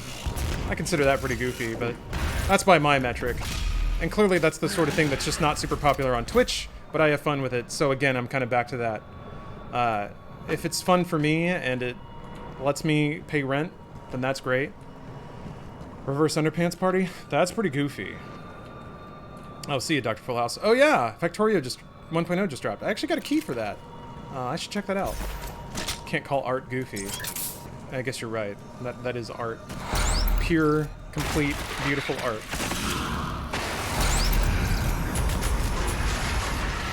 I've also been thinking a lot about, like... What I've heard, a common refrain over and over from the people who make incredible things, is that they accept that their creative output is not going to be popular. And that's not why they do what they do. Whether it's, you know, David Lynch talks about this a lot, is that what he makes just occasionally happens to be popular, but that's not his goal. So I think that's more where my head's at now, is that if I can do the things that I find interesting and motivating, and that somehow pays the bills, then that's kind of the ideal, right? It's either, there's kind of, and I've talked about this before, like the trade-off of, I think in any field really, you have to kind of make a distinction. Do you want to try and achieve as much as possible by whatever metrics you set in front of yourself? Or do you want to try to be as content and happy as possible? Sometimes they're linked. Sometimes achieving a lot can lead to happiness. And sometimes you need that success. Other times, like, people need to prove to themselves that they're a remarkable person, and succeeding at, like, the scorecard of life is how to do it. You know, different strokes, different folks and all that. Hey, Tom, that guy Tom Cruise.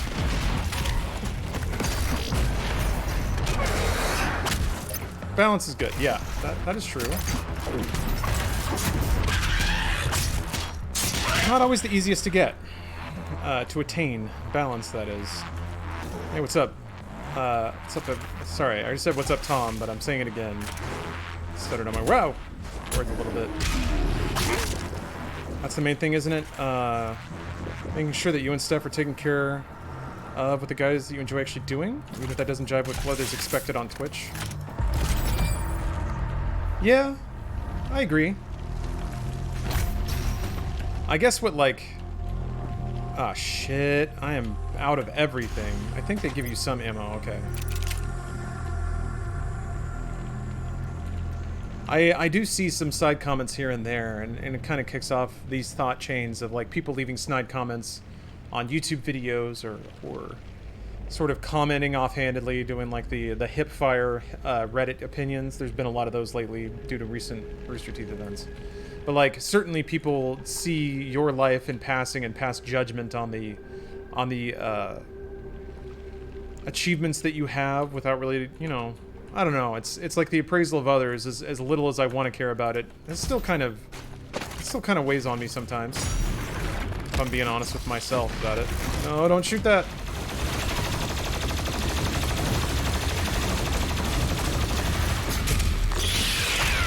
Maybe more like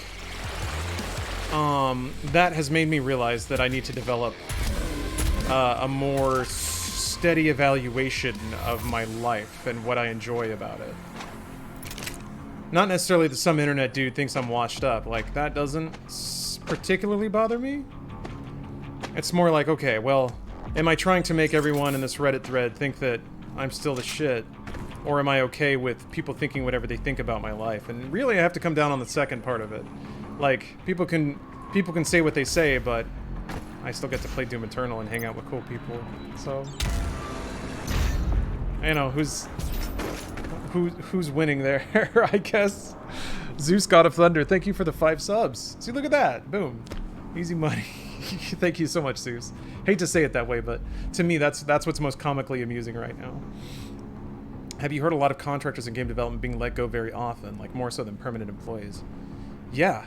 That's the definition of a contract employee. They're fireable. That's the game. That's not a trend. That's just how it's done.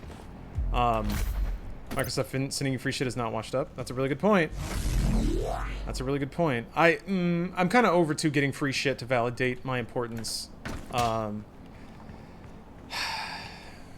As grateful as I am that Microsoft sent me free shit, there is a bit of an obligation there. Like, you do have to do something with it, or they'll stop sending you stuff, which I guess is fine too, but I feel guilty getting free things and not doing anything with it. So, it's kind of a weird thing. I have to also remember that Microsoft has unlimited money, so it's not like somebody at Microsoft is going without dinner because I got a fight stick or something. I was struggling and still am with that balance, leading to depression, minimal sleep, and lowering grades in college. Finally realizing I don't need to be the best and do the most helped me gain back some of my happiness, and it's always great to hear other people's similar stories, since we can often see other people as robots who just naturally work super hard and always feel happy. Yeah, especially when people don't talk about that. I think, like a lot of people, I think it's a mix of like American exceptionalism and the narratives, like the people we celebrate in society, the stories we tell ourselves about the great people, and how everyone else is just really there to prop the great people up. You naturally want to be one of the great people, you know? You want to be that larger-than-life celebrity, because then your life has meaning, as opposed to just being a chill dude who, like, runs a taco stand. The irony is that the taco stand dude probably affects lives more directly than Elon Musk or whatever. It's just people know Elon Musk's name. So it's, yeah. I remember wrestling with that for a long time, that superhero complex of needing to be exceptional. And it's still there to a degree, again, if I'm being honest with myself. But the older I get, the more I am trying to talk myself and massage myself into that position of being like, I'm just a guy, you know, just a dude. And the measure of my life is, by the end of it, is not going to be how many people followed me on Twitter, how many people care about what I think. It's going to be the happy moments, you know, the times you spend with loved ones, the chances you have to actually help someone else out.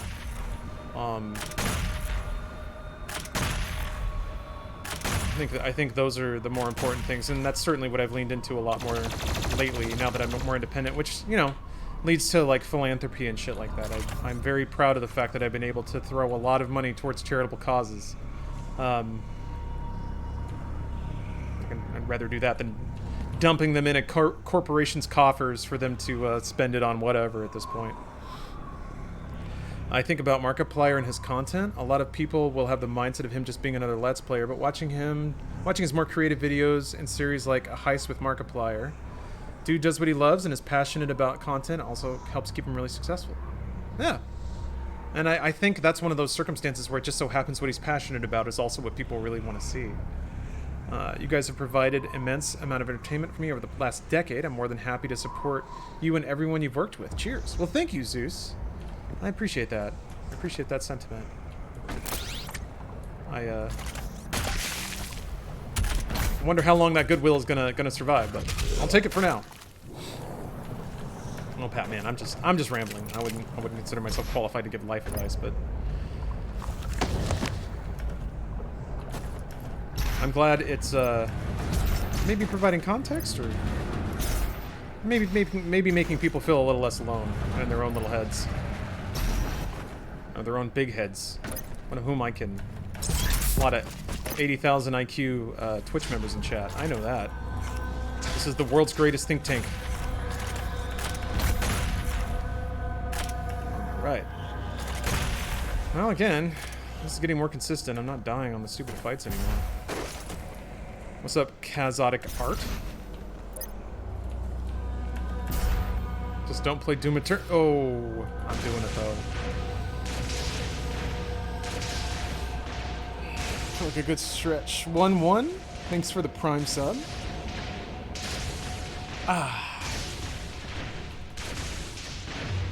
Got this game, but you're stuck in a later part. Oh, which part? The betrayer's life signal Marauder? is nearby. There are motions. 7 sages. Or... T? I can't... Thank you for the Prime sub.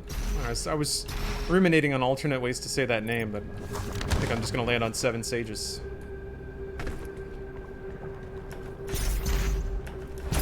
Bear, you're the richest man alive? Is it because you're rich in love? Oh, you. Nah, dog. I'm rich because my girlfriend got huge titties. I'm rich in boobs. I was speaking hypothetically on your behalf. The extraction Lest anyone point think is that well I'm identified. I am will cheapening mark its Stephanie in any location way. on your HUD. Thought the betrayer would play a bigger role after you met him. I kind of thought so too.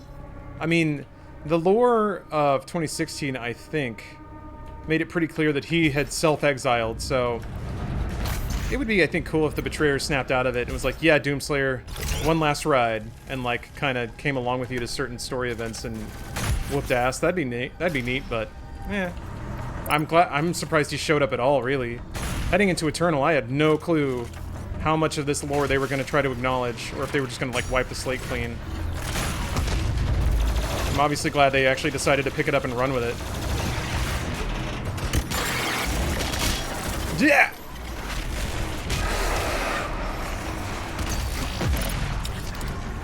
Yeah. Fuck you, dude!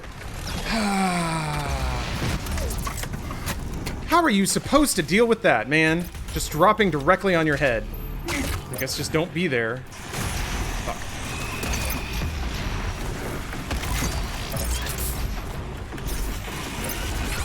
God damn it. What hit me from behind? Oh, there's a cacodemon. That's right.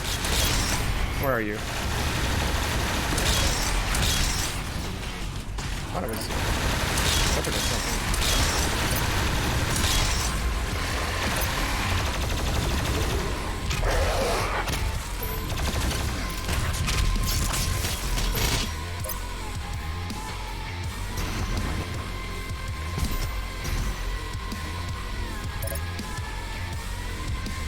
Well, that's annoying, but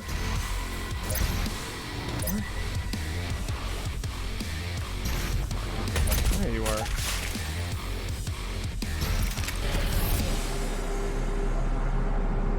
Baston, thanks for the resub.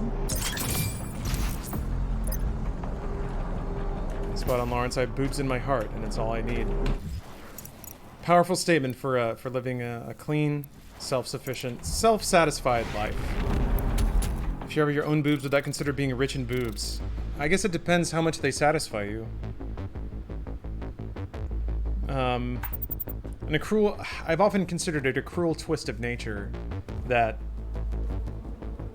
men are wired specifically to like very basic things that are like wellsprings of attractiveness.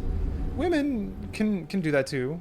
women like butt, women like abs, women like a good face. By activating your celestial locator. Speaking in the purest stereotypes, of course. The hub So has several areas locked off due to power constraints. perhaps, Pop-Tart, you are rich in abs. You will be able to access the entire ship. The stuff still work in games media. She never worked in games media. She's always worked in game development. She is currently the communications director, North America communications director for CD Projekt Red, which is why I have this chair. She got it because she coordinated that with Secret Labs. And she gave it to me because she's getting the Logitech Herman Miller chair. Men like basic things like a nice cup of tea or a small tax refund. Yeah. Once fired, the bomb will douse nearby enemies in freezing gases. You'll have to manually toggle the launch. No way. Yeah. Either ice bomb 100% for sure. grenades. 100% for sure. Stephanie really works for CD Projekt Red on Cyberpunk. She is an amazing person, and she did the thing. By the way, she did the thing. She started a QA. She worked at THQ and QA. Her first title was a Scooby-Doo game that she hated because QA, and worked her way up. Went from there to like community management, now communications director, more the PR wing of stuff. But she's done the thing, man. Worked at a ton of big studios, Insomniac, PopCap during their heyday, Neversoft when they were doing their run on Guitar Hero.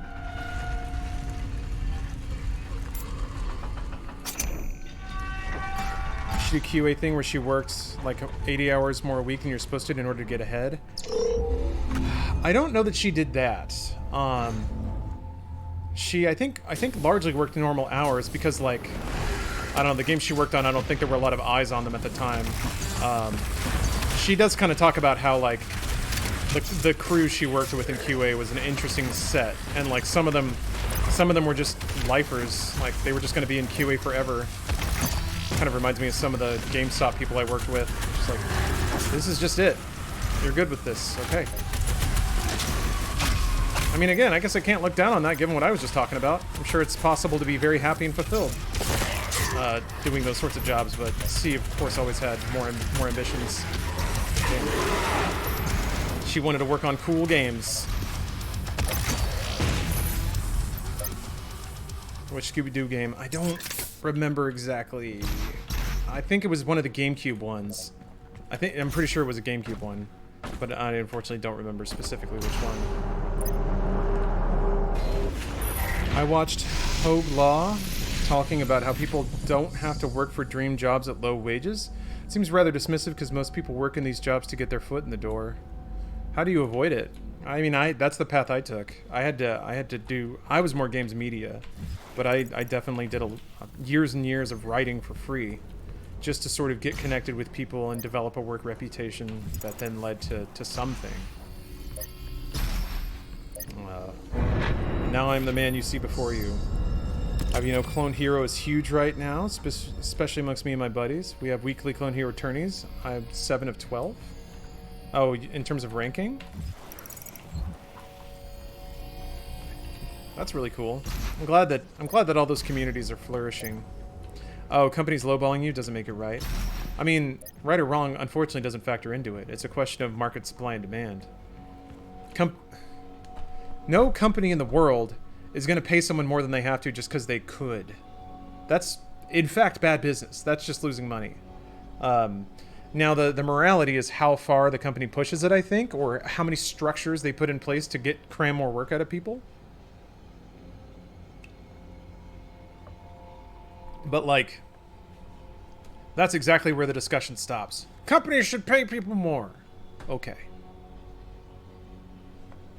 Okay, that's it. And the world keeps turning and nothing's changed. Because there's still people, like... I'm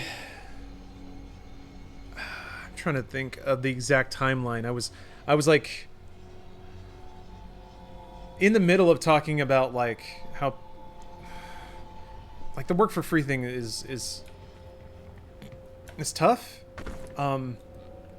I've solicited a couple of editors to, like, do work, and I insist on paying them. But I've had people approach me for free to be like, hey, I'll do whatever. Please. I'm like, So what do you do? Also, what happens when somebody's skill level isn't the point where they can, like, they should really be paid for it? Should a beginner editor get paid for their editing? So what? They, like, learn on their own then? And if they're learning on their own, why wouldn't they group up with other beginners and start a thing and, like, do it that way and learn? Is that bad? Like, I guess I'm just fuzzed out about, like, where exactly the line gets crossed. And I know that there's, like, the mental issue of a company that could pay somebody and not doing it. But if that person is motivated and wants to work for free, it's just down to negotiations.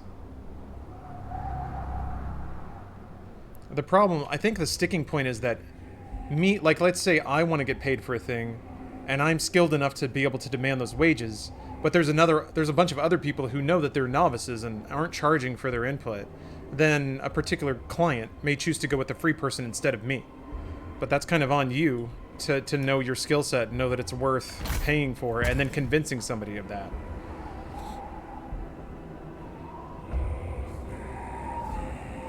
You keep offering pay until they break down and take it? Well, again, what if they're not good enough to warrant being paid?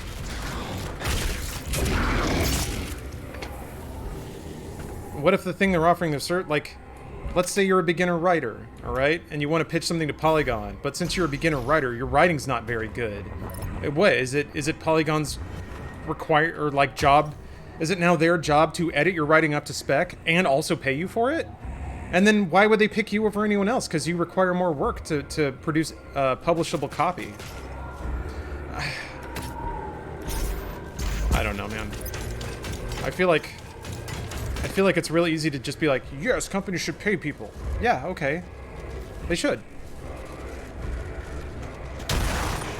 And I don't know. I just feel like that's it. Okay, we agree. And companies will carry on not paying people. Then what sucks is like, okay, so what do you do? Then do you attack the people who are offering free services? That's kind of where it goes. And that's kind of shitty. How else are people going to learn?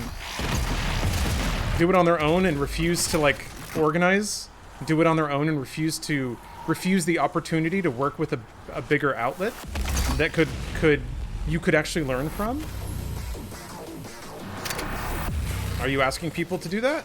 Because there's a lot of people who will say no, and they'll just do it. Pinpoint his exact location at this time. Yeah, capitalism issues, everything is a race to the bottom. Yep.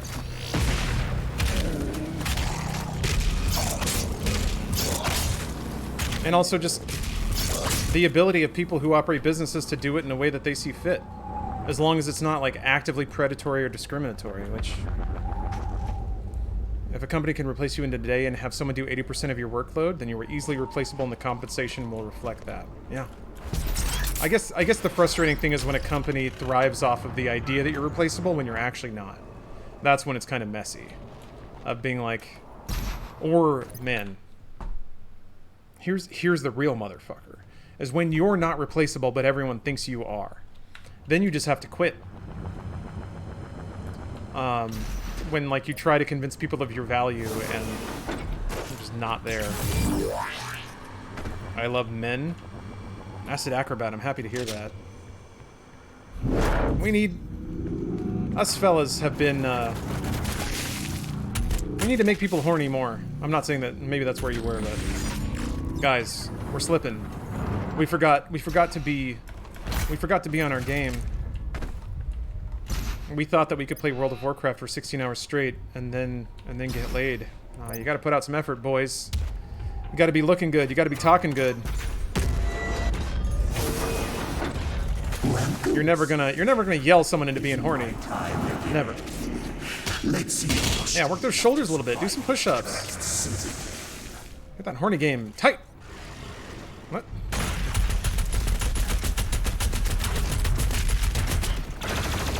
I just really love shooting them with that gun because of all the little meaty bits that pop off. Tell that to my has arrived. All mortally challenged personnel, please be. Tell that to my WoW girlfriend who was totally real, didn't have to pay 30k gold for her, nothing. And it's gig economy, I guess.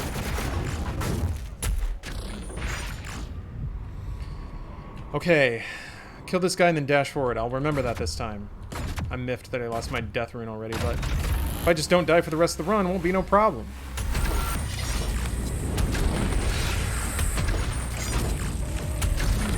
Oh, he's not, whoa! Okay. There we go. Thought I heard the boom, but I did not.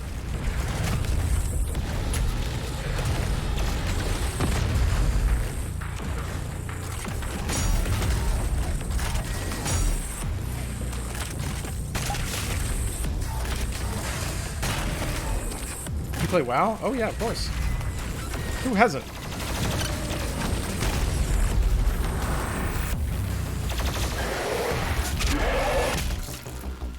Oh, Prime Glass, you haven't?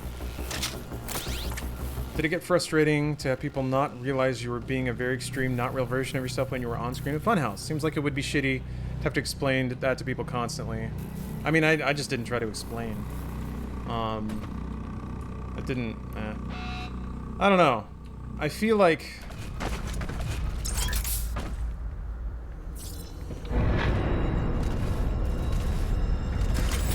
It's a weird mix of things, I think.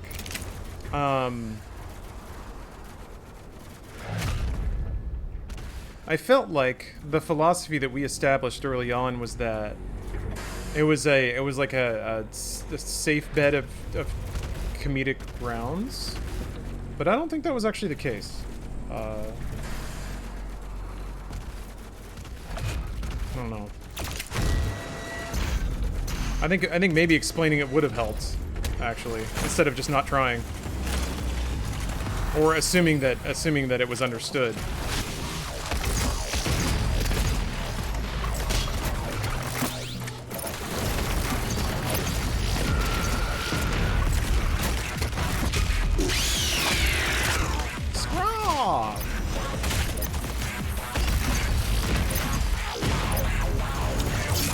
The good news is I don't think it, like, really led to any lasting damage.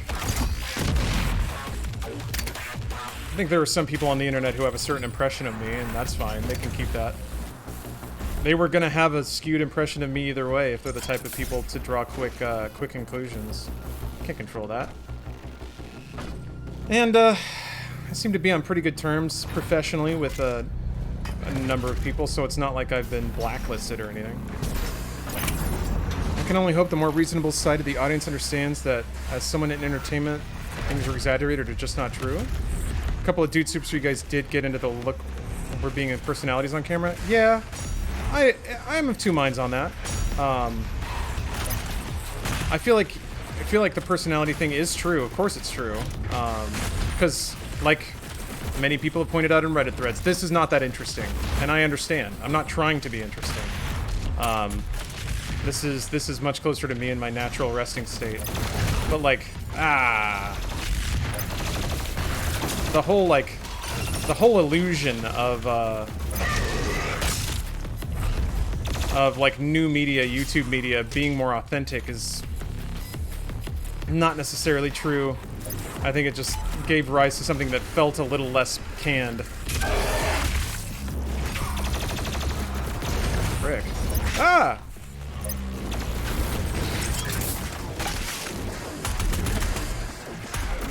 But I also, never wanted then and now to hide behind that. To be like, oh, it's just a prank. Like, I feel like there's shades of it's just a prank, bro, to that mindset that is often thrown around. So I think it's a mixture of like, well, still owning the things you do and say, but not having someone think that, you know, you're like that all the time. And I think more critical to that is realizing that it's a performance. That you're just, you know, for the Funhouse method, it was playing a game for 1 hour and just really spinning on all sorts of bits to try to find 2 or 3 really solid ones that would then make it into the edit. So under that construct, there's almost a sort of time pressure to get in as many shots at goal as you can, knowing that the edit will just suss out the good from the bad. Or hoping that the edit would suss out the good from the bad, the production process. Oh, I already discussed this. What's your opinion of recently going back and censoring some of Funhouse's old offensive content? I don't really have much of one. I don't really care, if I'm being honest. It doesn't affect me anymore, and everything that I made from Jesus Christ. That one set off a car alarm. Just like at Machinima, everything that I made, the second that I made it, wasn't mine anymore. And so there's a sense of fatalism about it that I had already embraced going in. Also, it's not like anything I ever made was like something that I really threw all my creative energy into. I never had that time. So it's like, everything I made was like just a fury and a flurry to get it done in time, and then it's on to the next thing. So it's not like there was a magnum opus that I'm shocked and offended is now gone from the internet. Also, none of the stuff I made got taken down, I don't think, so. And that maybe implies a little too much ownership over it, but none of the stuff that I produced that I consider like kind of more my creative direction got censored or removed.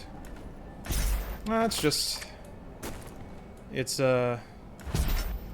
was pretty clear that was in the cards at some point, man. Some of that stuff you just can't have. You just cannot have, especially tied to a corporation. That's a social media shitstorm waiting to happen, and it's just not worth it.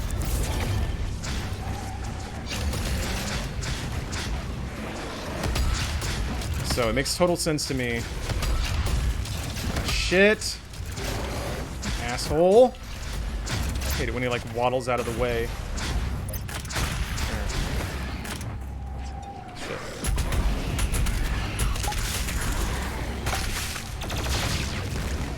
More of them gonna come up here? That'd be nice. Hey, you remember this part? It wasn't that long ago, was it? Damn it. See, they're like fucking AI, man.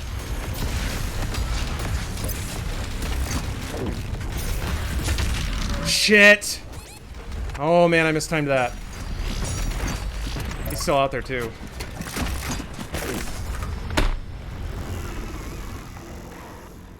I didn't want to wait! I didn't want to wait.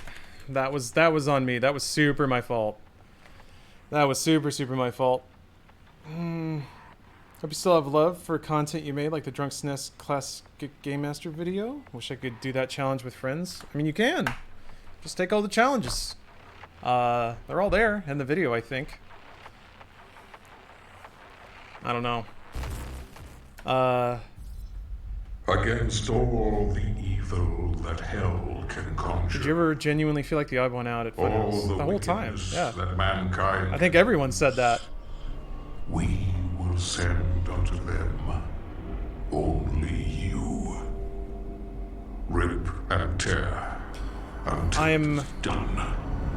only just now, again, coming back to sort of the understanding trauma aspect that I was talking about earlier, realizing what a goddamn 1-2 punch it was to go from like my divorce, which is probably the biggest rejection of like myself that I've ever had to face, to go right to being part of a collective where I'm also considered like a pariah.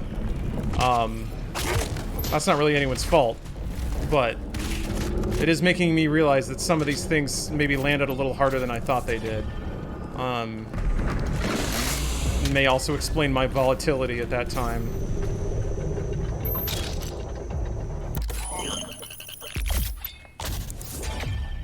Now's the best time to do a drinking game like that, though?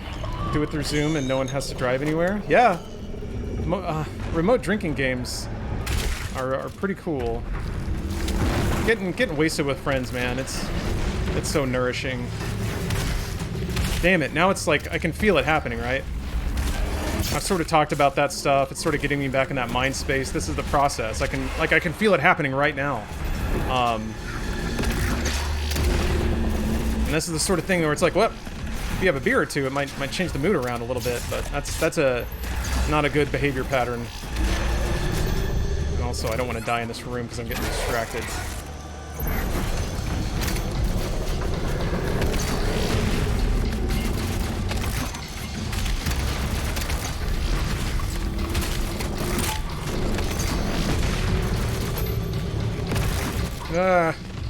Shots are off.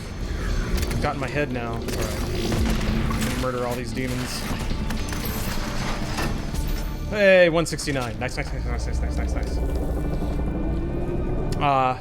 Seeing a lot of myself in high school and you just wanted everyone to like your cool stuff. I did too. Turns out it's a much funnier joke to kick over a sandcastle than appreciate it. Which, yeah, did kind of become the recurring bit. Yeah, Tonic. There's a lot of things about life that I have gone back and tried to rewire my brain to appreciate, and delivering me here with my life with Stephanie, who is again, since I've been thinking about these things a little more, can only like be so grateful that she's so supportive and vocal in her support of me and her love for me. It's something that I think I've only recently really allowed myself to feel and embrace. I have a lot of weird emotional walls that I throw up. And again, these are like realizations I'm only coming to that like are probably just from having a really bad home life as a kid. Hold on, I just saw an animation that's pretty cool. Yeah, that's neat. The little like sight pops up when the thing like locks in. I like that. Check that out. Quack, shoop, all those animations are the coolest. Is there a vid where I can see your explanation for leaving Funhouse? I realize you're probably tired of saying it.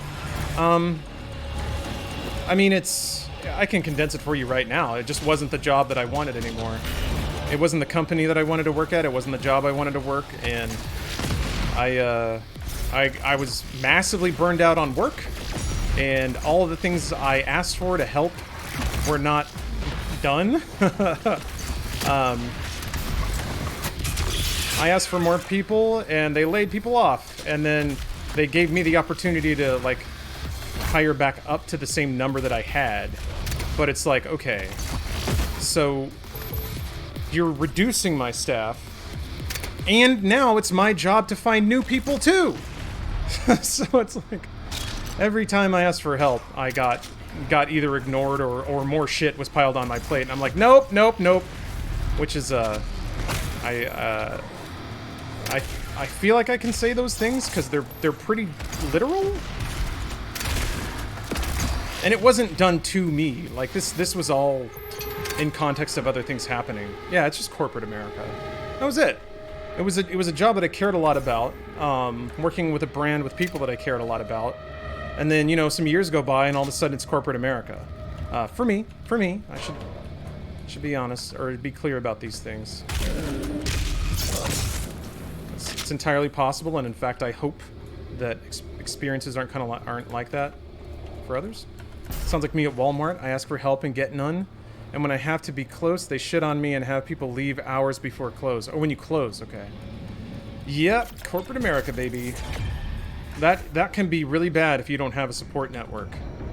And back to the social pariah thing. You still keeping up with your workout since leaving? How's the drinking? Drinking, I've been able to reel in a lot.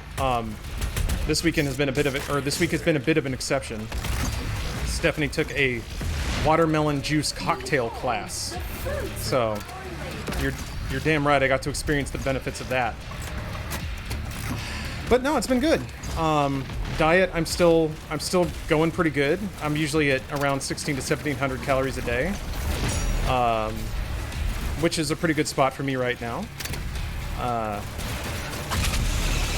I am losing weight. I am down 16 pounds since I started about a month and a half ago. So, you know, the progress isn't what it would be if I were 100% on track every day. But it's still good.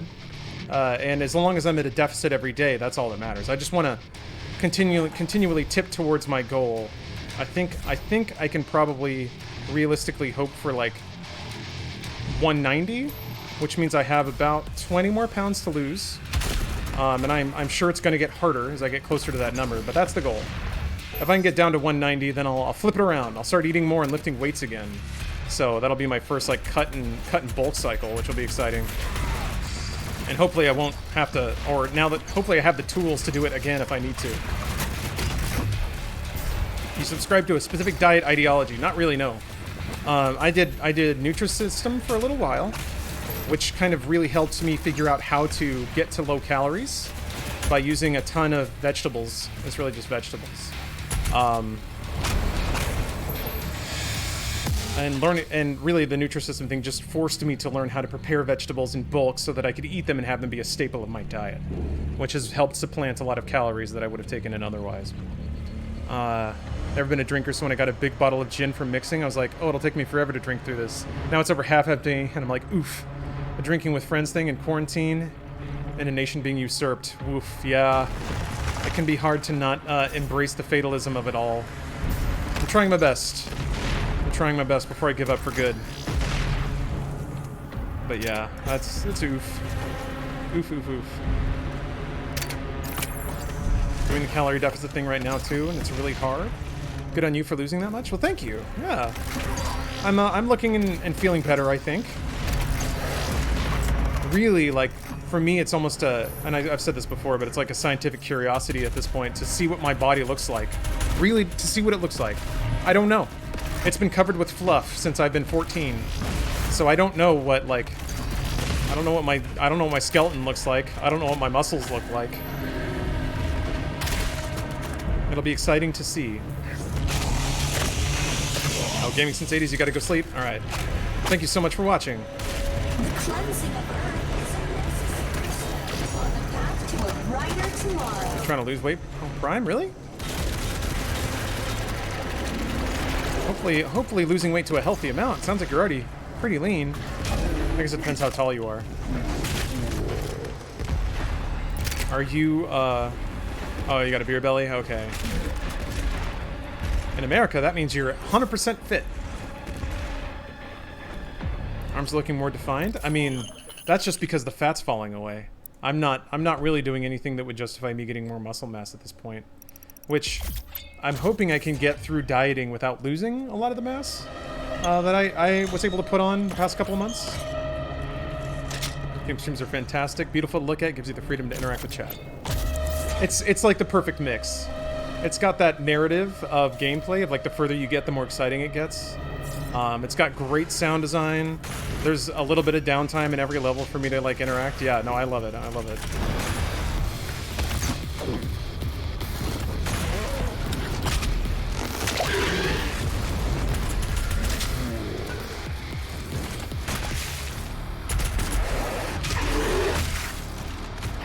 Yeah. I was like, I know something's gonna hit me. I knew it, but I didn't know from what direction. I thought somebody was gonna come around the left, but the coward came around the other way. The absolute coward. Uh-oh. Oh, boy. Brick. Alright, where are you?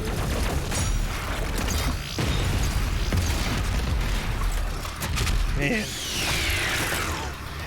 If you don't mess around, you can really dump out some DPS. Dude. He's just like weaving under my gun. Not acceptable. Yeah? What the fuck? What?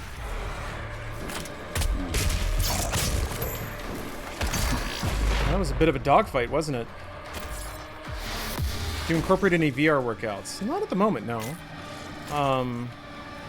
I don't know. VR is a pain to set up, which is weird. Like, that shouldn't be a complaint when it comes to entering cyberspace, but it is. Fuck. They get rid of Denuvo for Doom. They said they would, and there has been another update since they said they would. So, I want to say yes, but I'm not sure. I was 310s, went back to 190, back to 210. Probably gained and lost over 200 pounds in 5 years. Weight gain and loss is a roller coaster. Whew. Des Tote. What is the, what would you say is the reason for that? Do you have like a volatile life cycle? One of those like, you can't have predictable meals at predictable times? You're gonna be affected by the PG&E power shutoffs. I didn't know that those were happening. What is that? I did read that there were worries about the power grid in this coming week in LA, simply because it's going to get so hot. People are going to be running a lot of AC units. When you're in VR, you can't alt-tab and browse YouTube. That's true. The UAC You have to commit to it? Yeah. For me, it's just the chords. this transition. No, not... There's no fires. It's just really, really hot. Oh, from fires. Never mind. I didn't know there were more fires. Barely at 40 pounds lost. Got 50 more to go. Awesome. Hey, at least you're on the track. You just gotta keep the momentum going.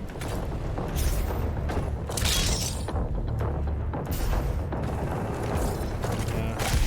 California is a desert. It's a desert with trees. And lots of flammable brush. And occasionally some weird arson psychopaths. You're at the age too old to go to the gym anymore. That's a pleasant surprise when you get in your late 40s and 50s. Your body can no longer heal fast enough to take regular workouts. Really? Like, if you go and do a workout, your muscles just stay destroyed and torn for too long and you just don't get any benefit from it?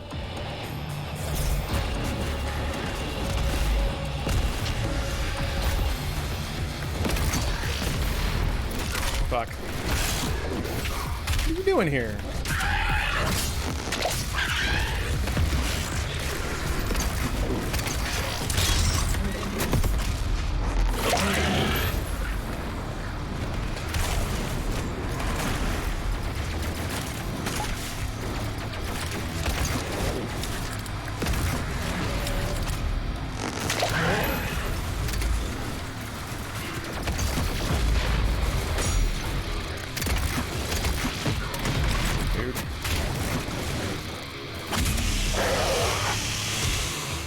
Definitely don't want him to have the high ground.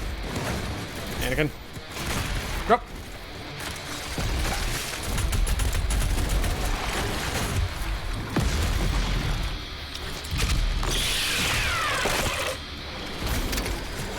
Aye.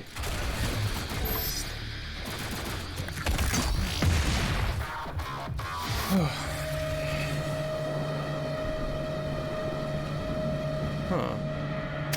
Had a lot of health issues, including hyperthyroidism and gout, so I had to drop 100 pounds. If I didn't lose weight, I'd be in a wheelchair. So I just always have a goal of diet. Started doing a dirty job as a nursing assistant, lifting people all day. Need to go back or walk all the time? Okay. Yeah, medical conditions are something that I have only had the briefest intersection with when it comes to diet and fitness. Had some injuries from like the motorcycle crash and from the wrestling doc. Well, injuries were the damage was sort of pre-existing, but the wrestling doc sure did bring it out. Turns out you can't just blast yourself onto a mat over and over again and not ignore any small problems your body has. Yeah.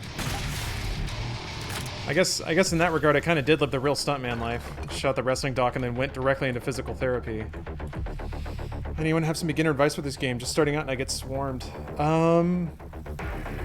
That's kind of normal at the beginning. I just keep moving and keep shooting. You can turn on a cheat if you would just like some time to sort of try to get used to it. It can be an overwhelming game though. Yeah, too much wrestling equals bad. Yeah. It's, everybody's got a bump card, what they say. Did 5 wrestling matches for my job. Yeah, that shit is brutal on your back. Yeah, for me it was like, it just really brought to light that I have had horrible posture for a long time and sort of bad musculature. My back was all kinds of messed up. So in a way, it's actually a net good thing. Yeah, posture check, everybody. Let's roll those shoulders back, tuck that chin. Ah. You ass! Holy fuck, man. Why is chainsawing that tentacle such a... Now what do I do? I'm gonna kill it just for the health. Oh man. Alright.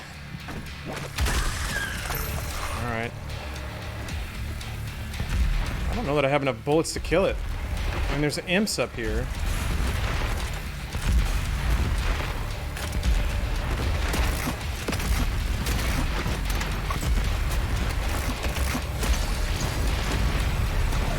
Okay.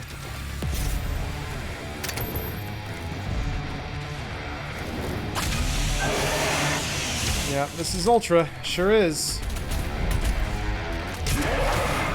Alright, no problem. Thinking about hitting up a sports medicine clinic at some point? That demonic citadel. You should, Virus. Mark her location on your HUD. Maintaining your body is important. Any plans for some cameos? Like the film house from John Wick and Fast and Furious come out? The gathering of Not really. is located just above your location. My scans indicate there I already, I've made enough podcasts. I'd much rather hang out with my friends in an informal capacity than generate more media for Rooster Teeth, if I'm being honest. I've done that for years and years and years. Put out my back in the early 20s. I'm 40 now. Went to work this week walking around like a Lego character. It was some brutal pain. I have some good health insurance, thank God, and finally decided to put it to use. Good for you, Dylan. Yes. Attack your body. Massage it. Mold it into what you want. You don't have to, you don't have to take it, you know? Whatever your body feels like, that's not where it's stuck. The body will respond. It just takes a while. I do not have the means to locate the second Hell Priest. That was the Cyberpunk book? Dude, it was awesome. It was exactly what I was hoping it would be, which is the schlockiest, smarmiest thing. Luke guy, Lukey guy, thank you for the Prime sub. Never gonna ignore pain, especially back pain. Yeah. Definitely, as soon as you can, if you ever have back issues, address them. Professionally. That is something that will cascade. You will find ways to make it not hurt. You'll stand a certain way, you'll sit a certain way, you'll address it in the meantime. Ready when you are. But those issues are still there. Your body's... I was amazed at how good your body is at like just figuring ways around problems, such that you don't even recognize they're there sometimes unless you're actively looking for them, which can also lead to some like neuroses, I think. Emily was a first-time doomer as well when I first played this game. Started out getting real good about keep the character on a swivel, focusing real hard on heavier things first. Well, like not ever stopping. The aiming while moving came with time. Solid tips. I agree with that. Yeah, later, I think starting around stage 4, fights will go on forever unless you kill the heavy demons. It actually really confused me until I kind of understood it. Is that then, at that point, that's when they switch to flooding the arenas with minions, just so you have somebody to chainsaw if you need to. But they'll keep coming forever. You got to get rid of the big boys, which makes the mix much more difficult. Ever thought about getting some folks together and running a game of Cyberpunk Red, either on stream or just for yourself? That's a lot of work. That's a lot of work. I don't know. I'm still vibing on the simplicity of being solo right now. I just have done so much of like coordinating, hurting,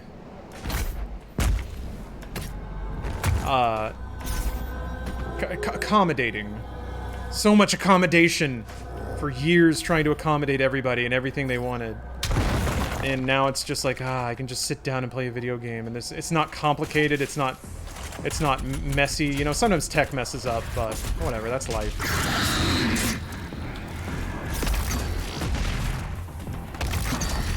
So maybe I think I am a little gun shy from doing like group stuff for the time being, like really actively pursuing it.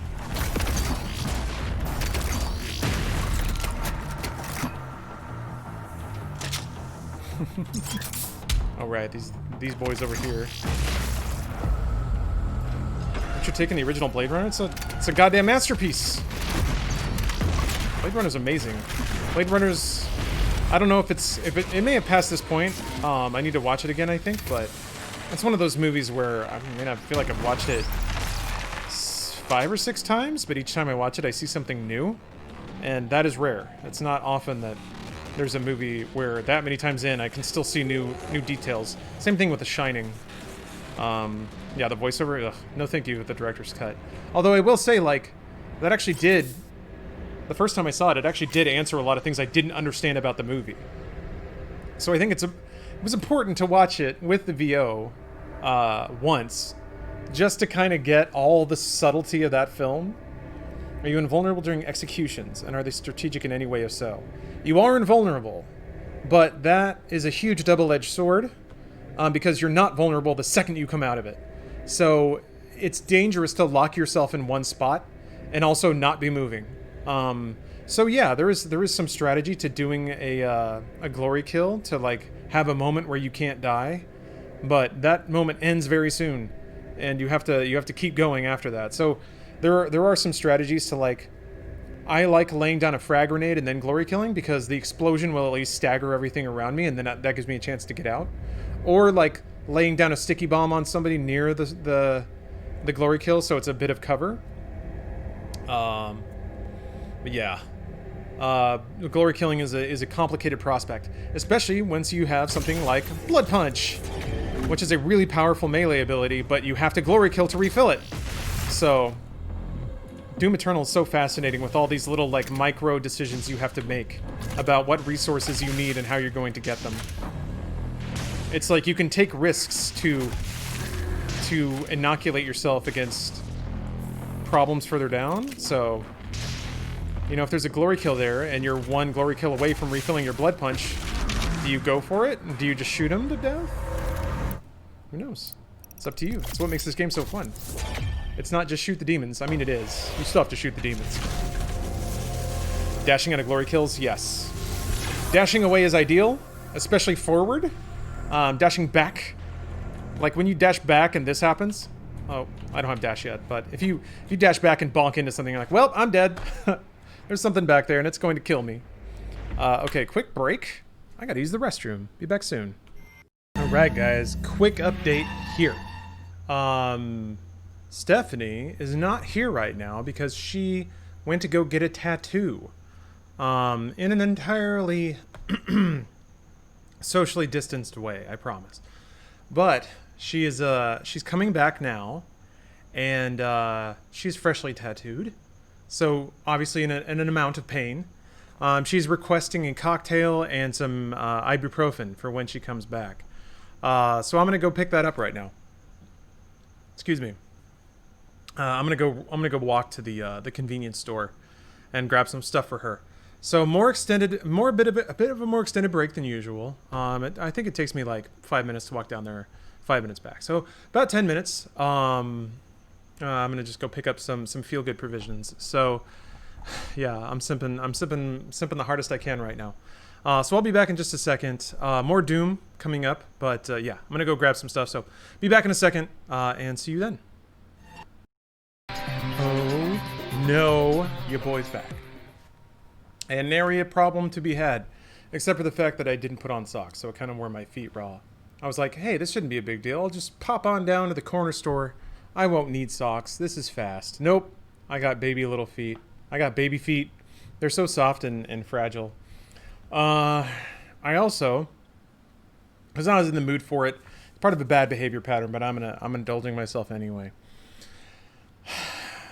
Food science is an amazing thing. Not only are Four Loko seltzers easy to find now, but there's a new flavor. Sour mango, which doesn't make any sense to me. Mango's not sour, unless it's not ripe. But I think they just call it that to mask the fact that it's a garbage flavor. I think they do. I have suspicions.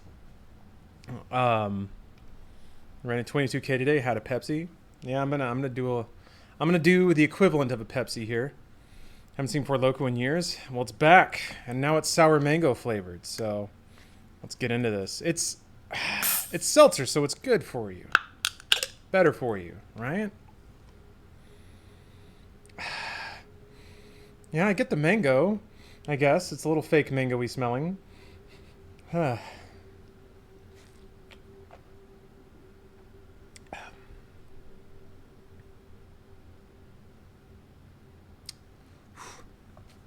it's got that fake sourness to it. I think that's the only flavor they could get away with. They took the energy stuff. Yeah, I mean, there just used to be caffeine in it. That's it. They just took it out. I mean, aside from the caffeine, I think the bigger problem is it's just sugary as hell and really boozy. It's like twice the strength of a Bartleby or Bartle and James. So teenagers got way rude on it. Drinking screwdrivers, having a good night. Nice. Solid pick. Yeah, I picked up some vodka because we have really nice vodka, but not like just cheap mixing vodka. So I had to go pick that up. Yeah, I guess these have a lot of sugar in them, huh? Yeah, you can taste the corn syrup for sure. Premium malt beverage with natural and artificial flavors and sucralose. Isn't sucralose the artificial sweetener? How far in are you? Level 2. The beginning of level 2. They're like straight corn syrup. Yeah, it's good stuff. How many calories per can? They don't say. They don't say. I think there are calories on normal Four Locos, and it's bad. It's very, very bad. But luckily in America, alcohol is not regulated by the same body that regulates food, the FDA. Oh, sucralose is Splenda. Okay, so maybe some sugar, they were able to keep some sugar out of it by leaning on that, but yeah. The ATF does not require calorie disclosure, which it probably should. I would like that. You can usually find that stuff now. Yeah. Not legally required since it's regulated by the ATF. Yup. Which is a bummer. It would be very convenient for me to know exactly how many calories are in it. Luckily, most liquors are pretty equivalent, in that they're all really bad, especially if you drink a lot. 1 or 2 drinks is probably all that any kind of diet can tolerate, and even that probably shouldn't be doing it. I don't think it's as bad as Steel Reserve, but, well, maybe. It's more booze than Steel Reserve.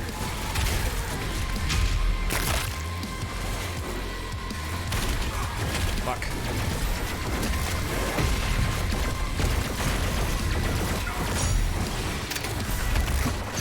12%, man. Jesus, what was hitting me? I guess there was a... Yeah, there's a guy still around down there. Oh, and an imp. Wow. I thought it was just the 2. Where are you? Hey, hey, hey, hey, hey, hey. I want to know how many calories Jameson whiskey has. A good rule of thumb, it kind of fudges one way or the other, but a good rule of thumb is about 100 calories a shot, which is about 60 calories an ounce. About. That's a little on the low side, but that's about it. 69 an ounce, nice. Yeah, I would say ballparking. Like if you're drinking one-shot cocktails, which is usually what mixed drinks are, 1.5 ounces, they're about 100 calories just for the booze. If you put fruit juice or a soda, like a full sugar soda in it, that amps it up a little bit. 96 for 1.5, yeah. 100 calories a shot is a good like baseline, but it depends on how much you put down. I'm not drinking, but I ate an edible, which is 100 times better. I tend to agree. Yeah. Fewer downsides. It's different effects though, slightly different, but certainly good enough. Samurai. Say this, it's a lot harder to stream on an edible. Apparently it's hard to hit barrels on a sip of Four Loko, too.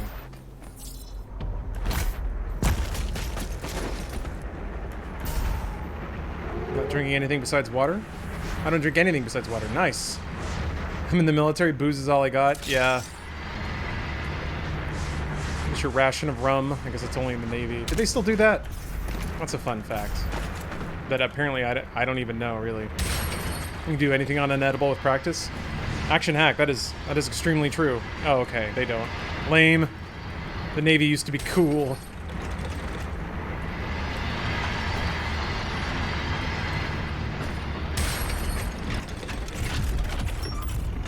Maybe in like World War I. Aww. Lame. Come on, Navy, get your shit together. Give people rum.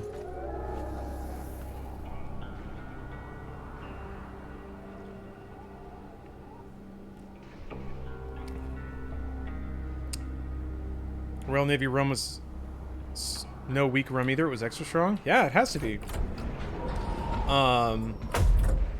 Yeah, no, there's like some rums that are made in packages like Navy proof, which I appreciate. Way overproof rum. How's the night going? Pretty well. Z Dizzle, pretty well. Can't argue against a night where you're just hanging out and playing sweet video games. The use of alcohol as rations ended during the industrialization in the late 19th century. Ah, lame. Bring it back. Bring it back, you cowards.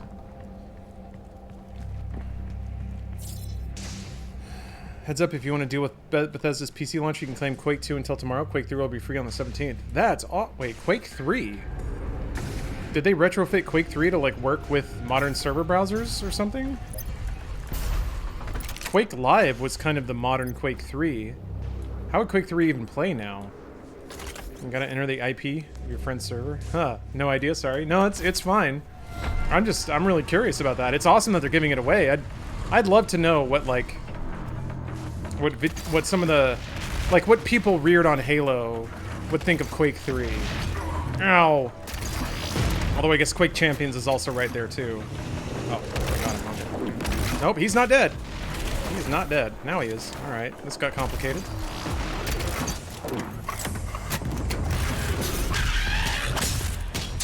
Oh, it looks. I shouldn't look.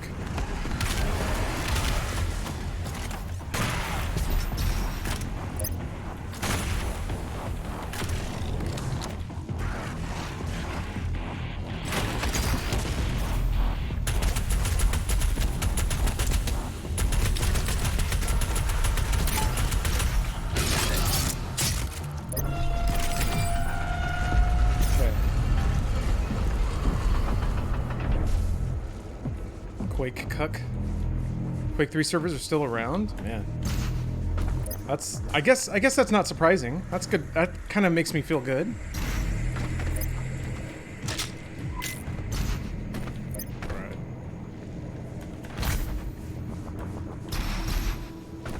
Oh. I'm getting lost in a single room. A single unidirectional room. Okay. I guess it's more of a circle. That's not unidirectional.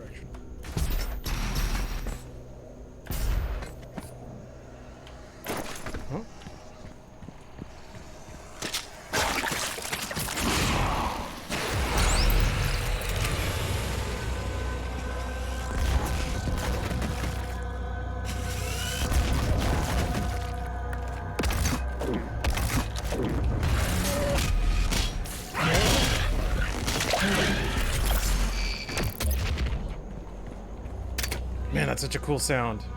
I don't think I played a second of Quake. Played tons of Unreal Tournament back in the day, though. Okay. For me, Quake was just a little bit faster. And the gun, like, everything about Quake was just a little bit faster. This Sentinel battery can be That's why I liked it. provide additional power to your ship. Several modules remain unused. Finding more batteries will enable you to utilize the full functions of your command station. Was Quake the first 3D rendered FPS? Yes. Quake 1. The first fully 3D first-person shooter. I guess there may have been games like Ultima Underworld that may have, like, qualified before that. No, I think Quake was the first fully 3D game in general. A lot of, like, 3D before that was actually a pretty clever trick. Like most games are, smoke and mirrors. Why do you use the flamethrower before each kill? Ah, because when an enemy is on fire, it drops armor, and when it dies while it's on fire, it drops the maximum armor it can drop. Quake was the first to do room over room? Yeah, because it was the first, like, actually 3D game.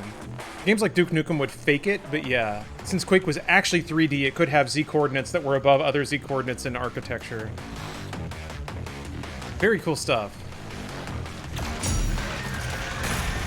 That's Quake 1, though, which is a weird game. Very good, but weird.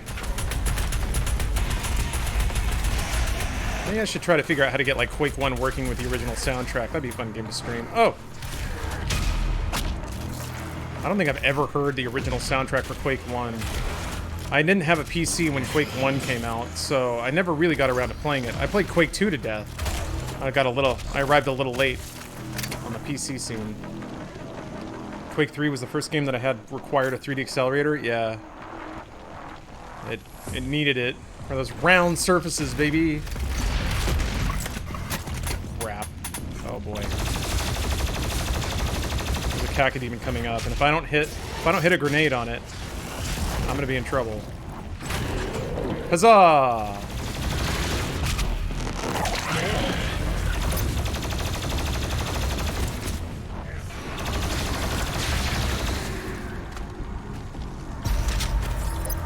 Yeah. 9 Inch Nails. It was branded 9 Inch Nails. Like, even the nail boxes that act as ammo because the game has a nail gun have 9 Inch Nails logos on them. Yeah. I think my PC could barely run Quake at the time. Everyone's PC could barely run Quake at the time. That's back when, like, I think Crysis was the last game that hit where it was made for a spec that didn't exist yet. Quake was kind of like that, too. It came out, and, like, the math worked, and they knew that the game worked. It's just the hardware didn't really exist to play it like it should be played. That kind of hit, like, 6 or 9 months later. It's wild time in PC. When you could, like, actually iterate and release a game before the tech was there, knowing that it would arrive later. Star Citizen tried that, but I think they found that, like, the overhead to make a game ahead of spec was impossible to chase ahead of, you know? By the time the game, if it ever comes out, will probably not be ahead of spec anymore. Because it just takes so much longer to make games.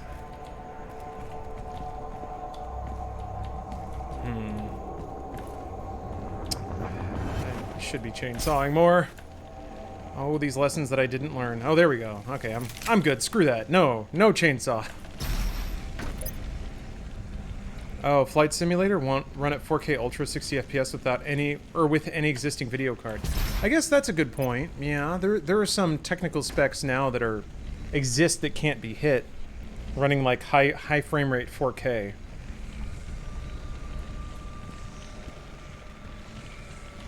I'm excited for Flight Sim, man. I should technically have a beast of a machine. It should be able to do it all. Should be able to. An SLI with 4 cards, yeah. The Total Biscuit build. Miss you, John. I hope you're gaming on the widest ultra-wide screen in heaven. With not a single frame drop.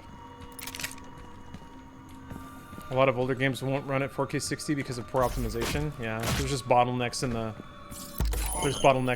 in the process flow that prevent it from happening.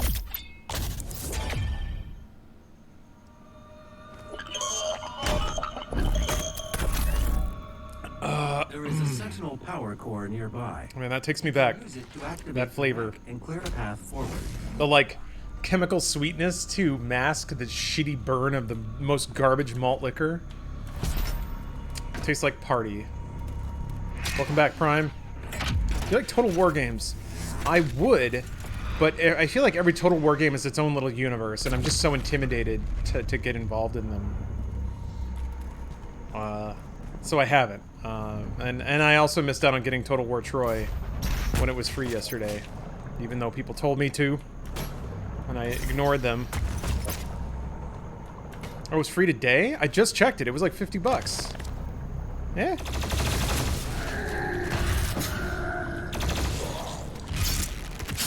It's coming from Mr. Edward Four Loco Hands. Yeah, that was a bad night. That was a bad night. Drunkest I've ever been. Free first 24 hours. So wait, you have 24 hours to play it? What?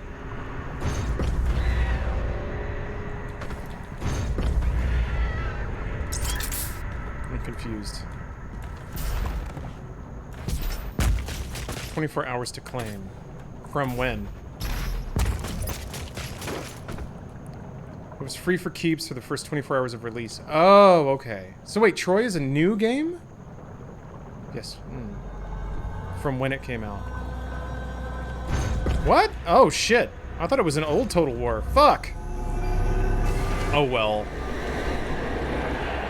8/13, first 24 hours on Epic Game Store they announced during the start of American pandemic. Oh. Criminy. Alright. Now I feel extra stupid. I don't know, there's also a million Total War games. I do remember thinking, Troy, I haven't heard of that one before, but... Oh well. There's 18,000 Total Wars, so it must be one of them. I guess I'm being a little dramatic. There aren't that many Total War games, but there are a lot. Let's see here. Warhammer, Shogun, the Total War series in general. Okay, I guess that's all I can think of. I want Empire 3. I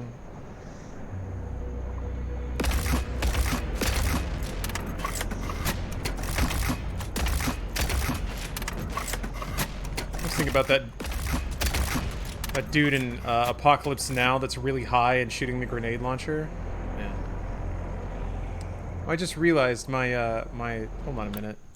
This is a silly thing to worry about now, but just realized my alerts are off. They're all they're not lined up. How are you gonna know who's doing what? You're not. That's the thing. You won't know it all. So hold on a minute. Let me fix that. I messed with the line spacing a little bit. I made it a little bit bigger. Oh wait, it looks totally different here than it does over there. That's odd. That is odd.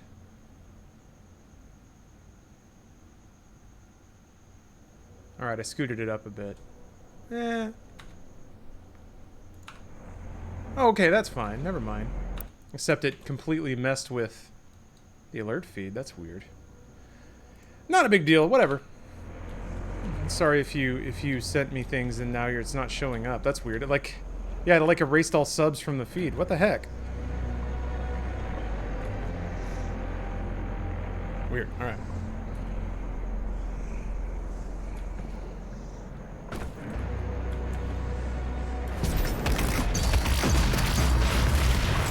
Shit.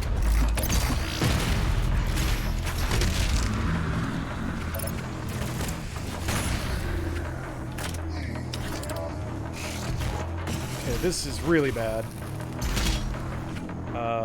Okay, there we go. No problem. I got shotgun shells now.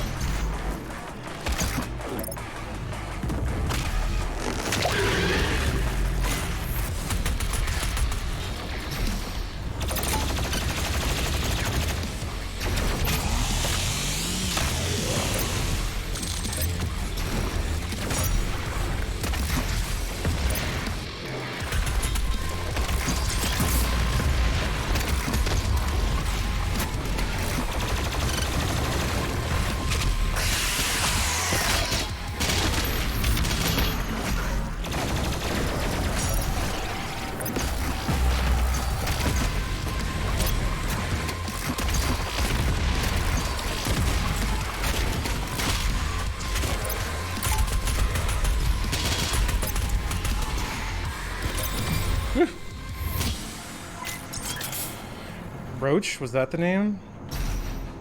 I just remember that one scene where some dude's like just blitzed out of his mind with a grenade launcher, and there's like screaming in the distance, and he just aims and shoots, and then there's an explosion and the screaming stops. Yeah, that. I don't. It's weird how you can watch a film and like little bits and pieces might stick with you, but maybe the overall punch does not. That's Roach of COD.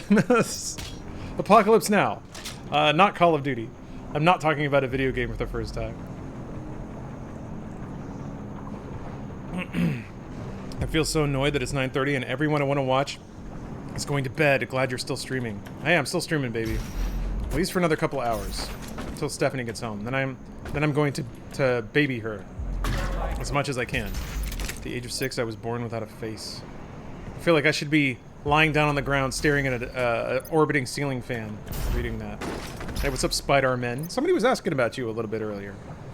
Oh no, disposition. This is not colorblind mode. It's just it's a UI color scheme. The game has those. They're right there. Boop. Default demons. I'll probably tick down through the UI color schemes as I continue to die. I am very appreciative of little tweaks like that and like the Doomslayer skins that really do make the repeated playthroughs enjoyable.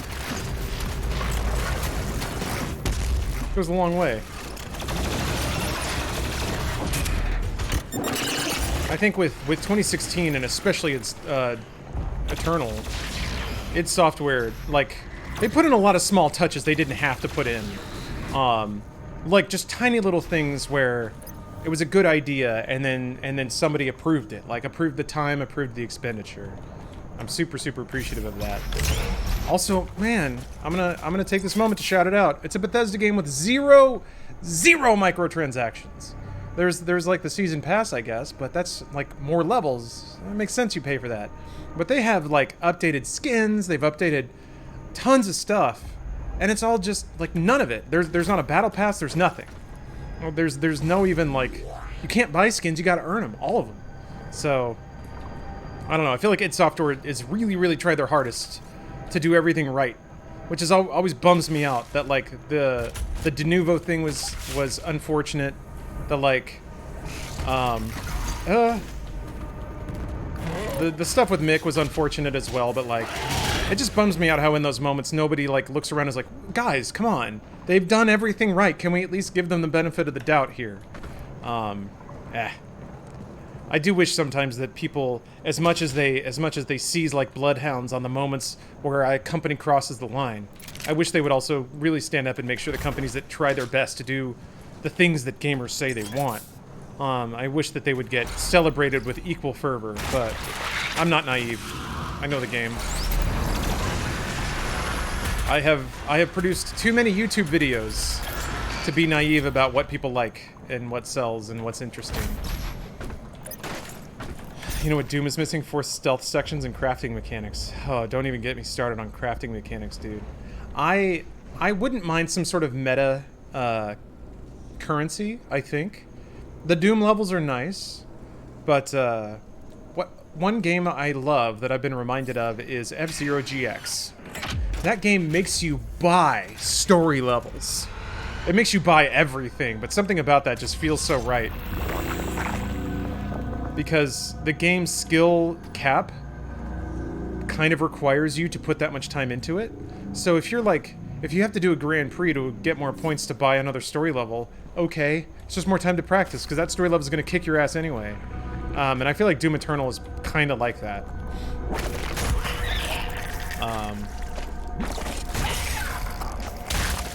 But, you know, when I think about the practicality of that, I'm not sure that that's something I would actually enjoy. Of, like, needing to craft individual parts of Doomslayer armor to complete a set. No, actually, I would probably be into that, but it would only be me. I'd be the only one who'd be willing to tolerate that, I think. Prime Glass, thank you for using that emote appropriately. Doom Eternal needs player housing? Yeah. It needs some sort of mechanic where you have to stay up until 3 a.m. to get one small digital thing that doesn't matter before everyone else does. Crafting can get bent. That's my... Oh man, that's... You just said it all, haven't you? Online auction house when? Yes. The people are rabid for online auction houses. Doom, where is your auction house? Marty! Save us, Marty! Please! Weapon degradation. Now that's the good shit. Alright, hear me out. Your guns degrade and you have to repair them with Doomslayer gun parts. They drop randomly from demons, but you can also buy a 100-pack for $5. That way, man, when you pull out that plasma rifle, you better be sure you want to use it. It just adds more to the experience, baby. It's more decision-making. That's what makes for good game design. Wouldn't even be mad. I think there's a point where a game crosses over from fun to work. That is a super, super deep question, believe it or not. Human milk. Ew. There are whole studies done on the dynamic between work and play. Actually, some pretty fascinating shit of like, even with kids, of like, I can't remember the exact name of it, and I do this a lot, so I apologize, just vaguely describing psychological studies, but there was a dynamic study where like, they let kids play, and like kids would draw with like crayons and paper just for fun. But the second you started compensating them for drawing, they didn't want to draw anymore. Drawing was fun when they weren't getting paid for it, but once they got paid for it, then their mind worked in reverse to make them think it was work, or that the fact that they were getting compensated meant it was something that they didn't want to do anymore. So, a game becomes work when you get paid or compensated to do it. Truly. And that was one of the things that I was super scared about when it came to like doing this, streaming. Is that, oh my god, if it becomes a revenue source for me, am I going to not want to do it anymore? I'm blessed that that hasn't been the case. But I think for a lot of people, it does. Oh, you studied psychology for 6 years, never heard of this study. So I should admit, this is from a Malcolm Gladwell book, which might make your skin crawl. Autumn's Game Nights, excuse me. So it's possible that it is hokey science, or was was invented or covered partially just to support the conclusions of the book, because I know that's one of the complaints about him as an author.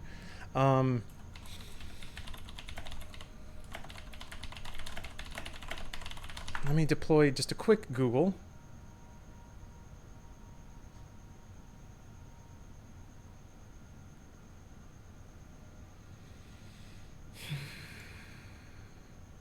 Yeah, Google didn't surface it, so it's entirely possible that it's not real. That said, anecdotally, in my personal life, I have seen people's attitudes towards, oh, I was observing my works in the financial sector, studying the same and similar thing. You actually helped me. Oh, I'm sorry. I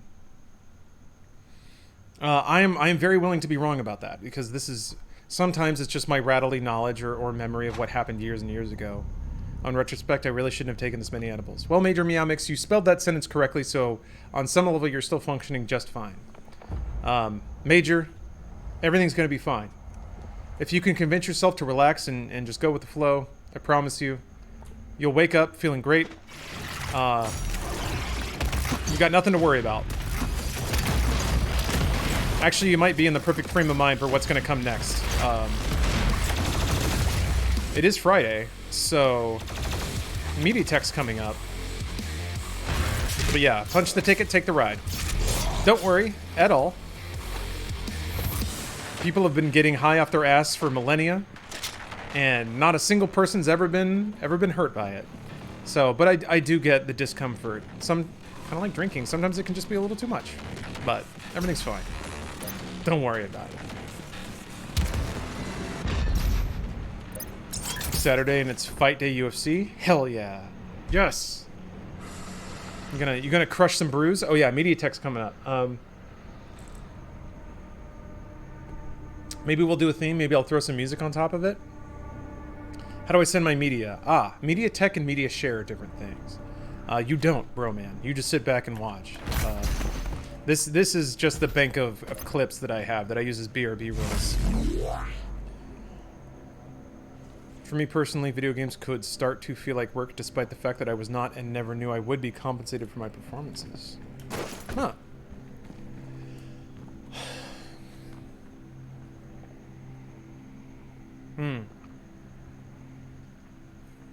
Well, yeah, I guess it really depends on, like... There might be definitions for this, but I don't know that I'm aware of them. I guess I always define by, like, work is something that I do to receive compensation. Play is something that I do electively because it nurtures or nourishes some part of me. Oh, Era Hayes, thank you for the resub. I grew up in a different and kind of dangerous country. The way that I coped with the loss of control and terror in my surroundings was video games. Gave me the control I lacked in real life and thus comfort. Video games are cool. Video games are very cool. I love video games for that reason. It allows you to kind of put your mind into a completely different state. And sometimes that distance is vital. That escape is vital. Emotionally vital. And it's through that lens sometimes that, kind of going back to what I was saying before, that I get, and to some degree try to not be too harsh on people that get super heated about video games. I can understand the desire to protect your escape, because without it, like, the terror of living without that can be too much. If I had to guess what would happen if you started paying a young child for his drawings, he would start pumping out quick, low-effort works. Not necessarily, no. They just didn't find the joy in working anymore, as I recall. They just didn't want to do it. They wanted another play activity.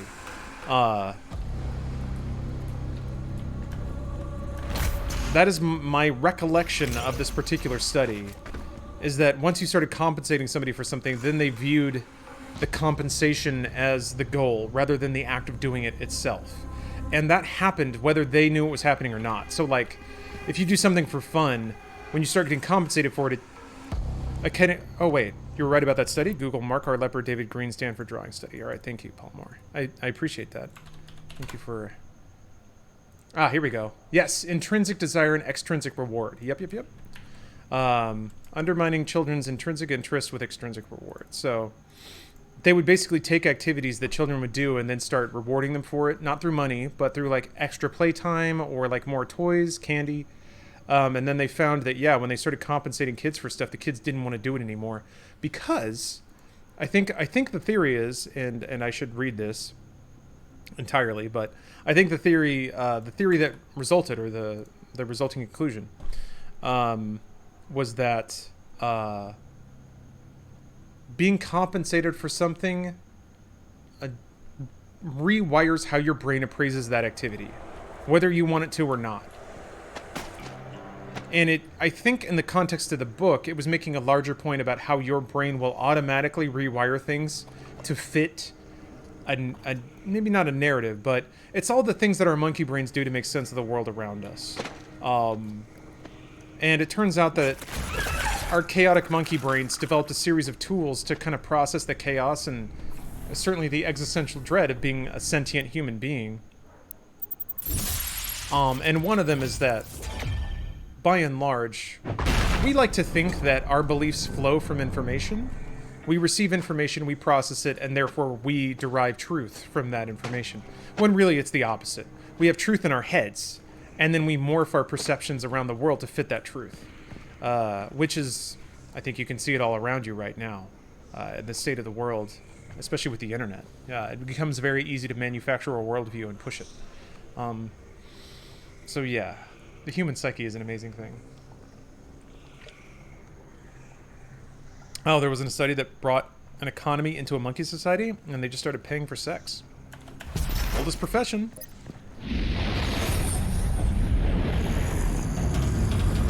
I've never been able to finish something unless, one, I had a deep passion for it, and two, I believed it to be the absolute truth.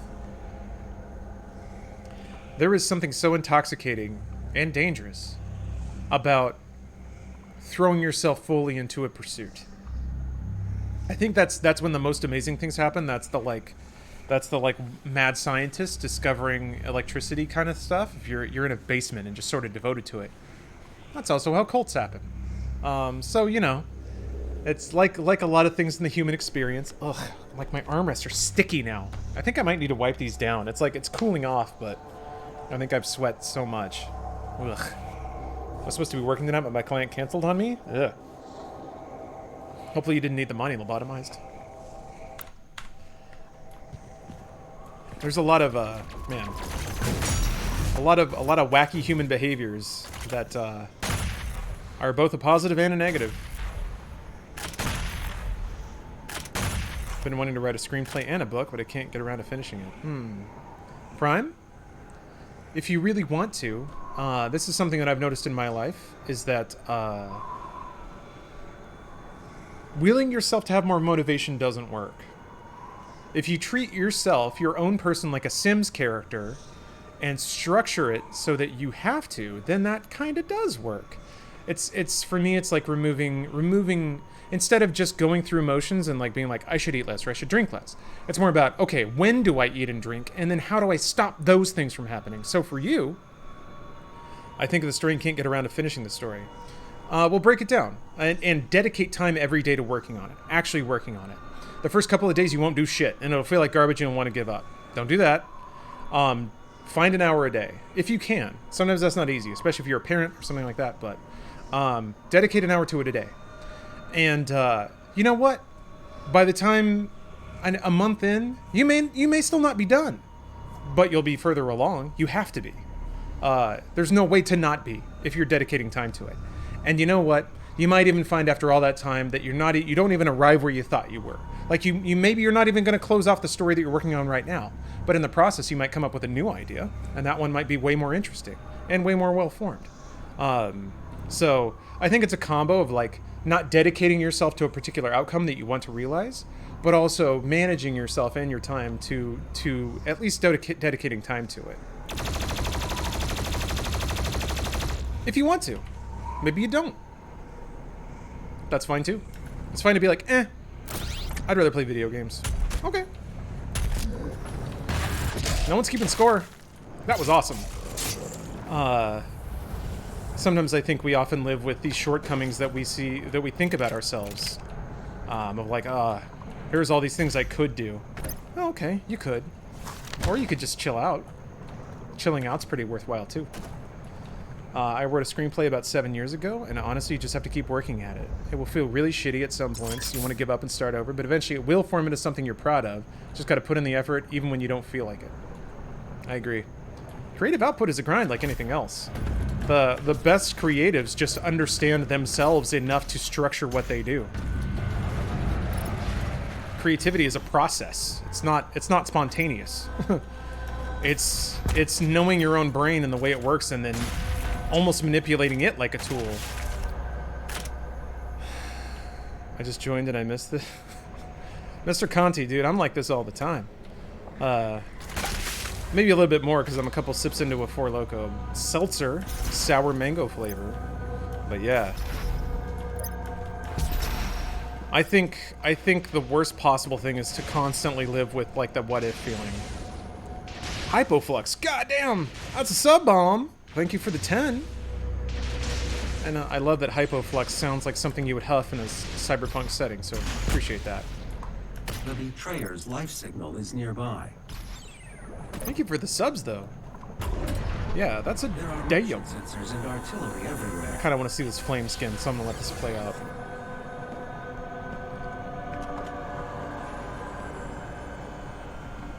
Yeah, Vega's voice is so good. I really Told you all to leave me here. wanted to be Vega I am where I belong. when I was cast as Abel in Genlock. Saving your people will But, bring you peace. Like, Only make the burden you carry worse. I don't know. They kept telling me like Data from Star Trek, and I'm like, okay. So like curt and polite, and then I would do that, and then they'd be like, yeah, that's good. I'm like, oh, Omega yeah. herself. You don't want to like tweak this Let your anyway? people Nah, it's fine. Now to give penance, Oh, that process was just as it was confusing. mine. Need a Lawrence Poggers emote? Yeah, no. I tried to do a Pog actually, Slayer. but I didn't do it right. His heart is laid So to I was rest, not satisfied. and his soul will be at peace. I will have a Lar Pog at some So point. will mine. Doing the commercial stuff later tonight. I don't know if it's gonna be commercials. I think I'll put it up to Twitch chat and what the theme will be. I have it set to like cyberpunk and computer animation right now. To thematically fit with the book reading that happened earlier, but voice acting seems really hard. I mean, it's as hard as regular acting. Yeah. Have you finished Horizon Zero Dawn? No. I played 20 minutes further than I played on PS4. But I really enjoy it. I'm gonna get back to it. I'm pretty sure. I've explained the green dog.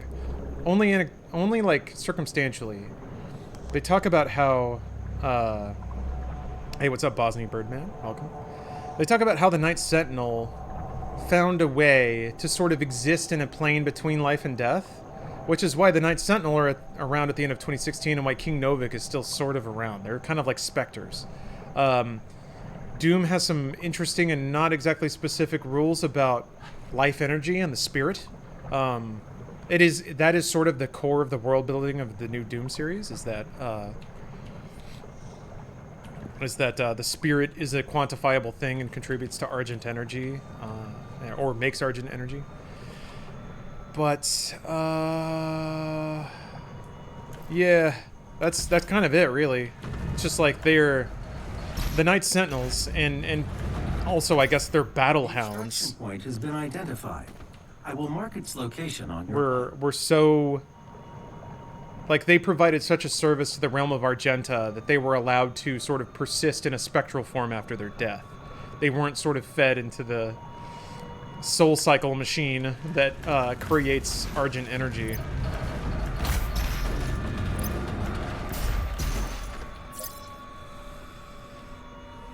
Wait, hold on. Oh yeah, the shirt. Remember RoboCop shot that dude in the dick? This is one of my favorite shirts. Which also makes me think I need to start doing just plain text shirts of some of the dumb shit that I say. I think it was... Oh! That was not escape. Shoot. Hold on. Ah! Wrong again. Okay. Frick. There was like a really good phrase. It was like defined by meaninglessness or something. Damn it, I had it written down on a notepad, but I lost it. Or I assumed that I'd remember it. I think I need to... that's right, I opened up the Teespring editor and then realized, what? Wow, if you don't hit that bar, they just don't let you go. Half the Avengers quotes in your highlights would be great. Which ones? Yeah, Mr. Conti, no, I remember that. It's because it's like the only... It's the joke that I told that people repeat the most, so... Yeah, no, I remember it. Find it interesting that that's the one. That's the one that stuck. Shit, I don't have dash. God damn it. This is... Alright, well, who needs armor, you know?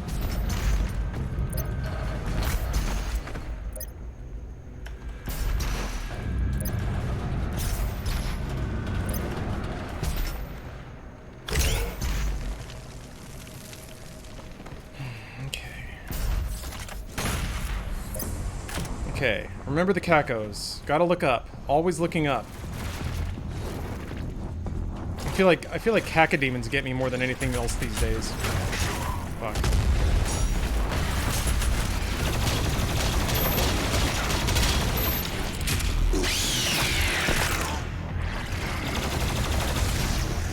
Yeah!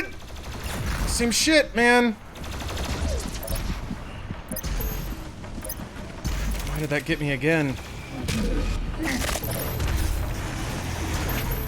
Fuck! Shit! That's the rune down. That's the second time, man.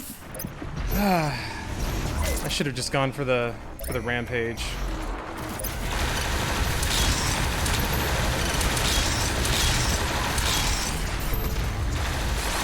Fuck! He's hitting me. Oh.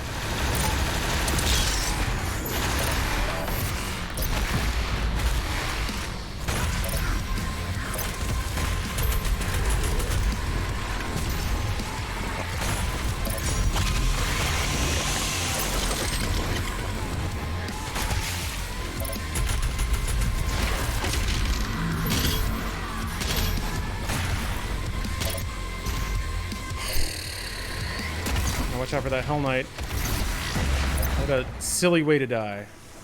Silly. Silly. Especially when that rampage is there, like... Ah.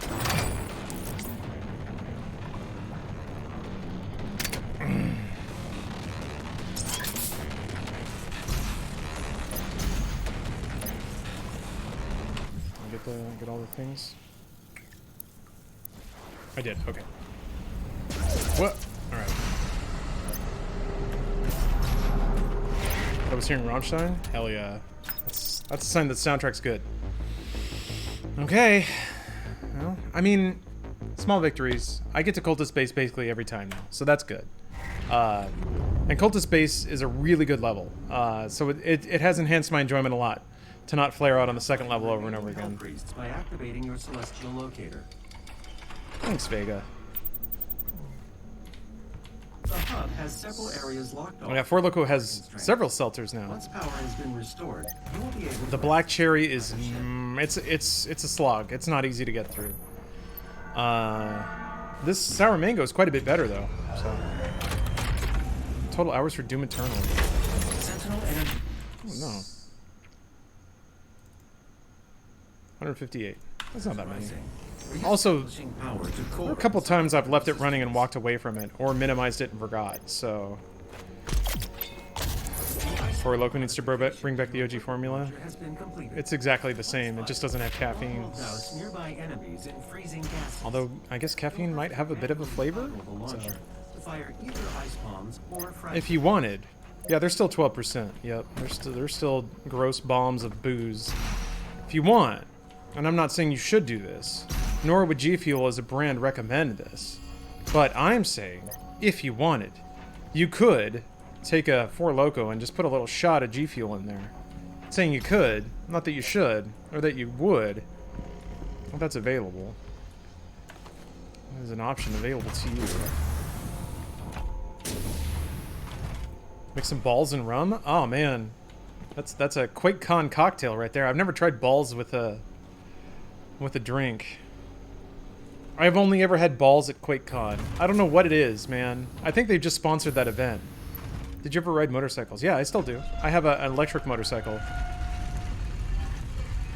Do you enjoy butt-chugging G Fuel? Only if you buy it 30% off using code SIRLAR at gfuel.com or using the G Fuel code in chat to get your promotional link there. Okay, I'm done. For now...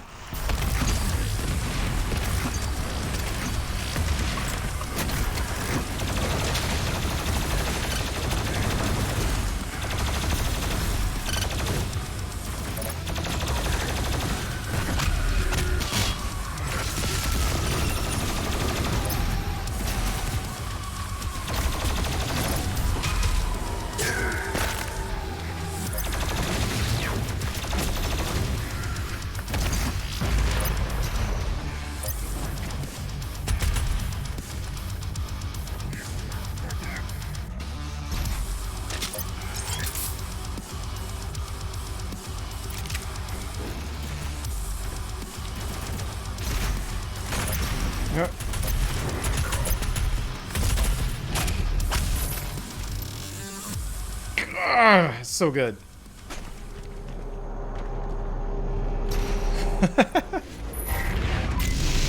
And we get Cultist Base, which theoretically has one of the better combat tracks.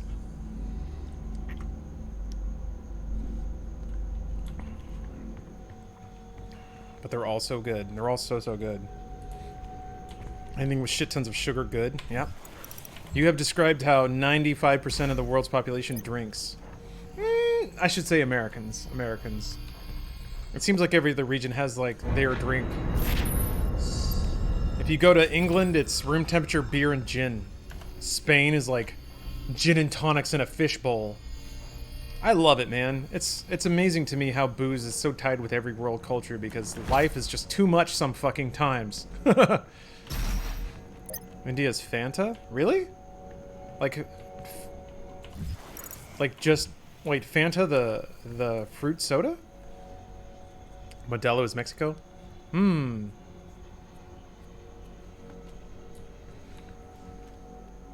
Mexico is tequila. And, mezcal. Weed needs to be more legal everywhere? Yeah. It's absurd as much as also weed is kind of tied into history. People have been smoking it since time was time, and yet somehow... Oh yeah, Mexico is Coca-Cola, yeah. What was it? There was like I think a podcast that kind of dived into the relationship between Mexico and Coca-Cola. It's pretty fascinating stuff. And, of course, entirely tied to shitty corporate maneuvers. Apparently the old... I can't remember his name. He's the guy that talked shit to Trump, which means I like him. But he used to be a Coke distributor. You know, that's how tied Mexican culture is to Coca-Cola. There were stories about how he would, like... He'd take the like, Pepsi delivery guys out drinking and get them so fucked up that they'd be hungover the next morning, and then he would get to, like, all the stores before they would and load them up with Coke. Doesn't Coke taste better in Mexico? Sort of. You're referring... Yeah, Mexican Coke. It's made with cane sugar instead of corn syrup. So, it does taste amazing. I'm not gonna lie. Also, it comes in, what is it? Medio litros, like the half liters, which is such a...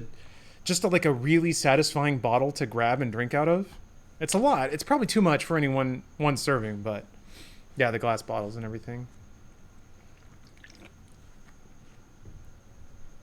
It's so awesome. There was one of my fondest memories from, like, moving back to LA was that the apartment I had was across the road from Pinches Tacos, and they had, like, I would go over there on a Saturday and get a Mexican Coke and then, like, a 3 taco thing, come back to my apartment and watch, like, and also since I just moved to California, I would get high as fuck and then watch Attack on Titan, eating tacos and drinking Coke. And man, that was, like, the only bit of happiness I had in that time because I was so fucked up from, like, my relationship crumbling. But I treasure those moments.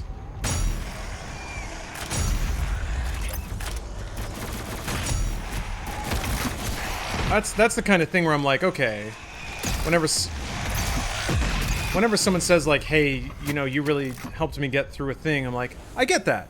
Because I've also gone through some shit, and I feel a huge attachment to the media I consume to help me get through those moments too. There's a few like really kind of like, I wouldn't say small, but kind of more under the radar streamers that I sort of started watching at that time too. In this facility, I cannot pinpoint its exact location at this Feel a huge attachment to them too. You were there now? Yeah. Yep. That's just life.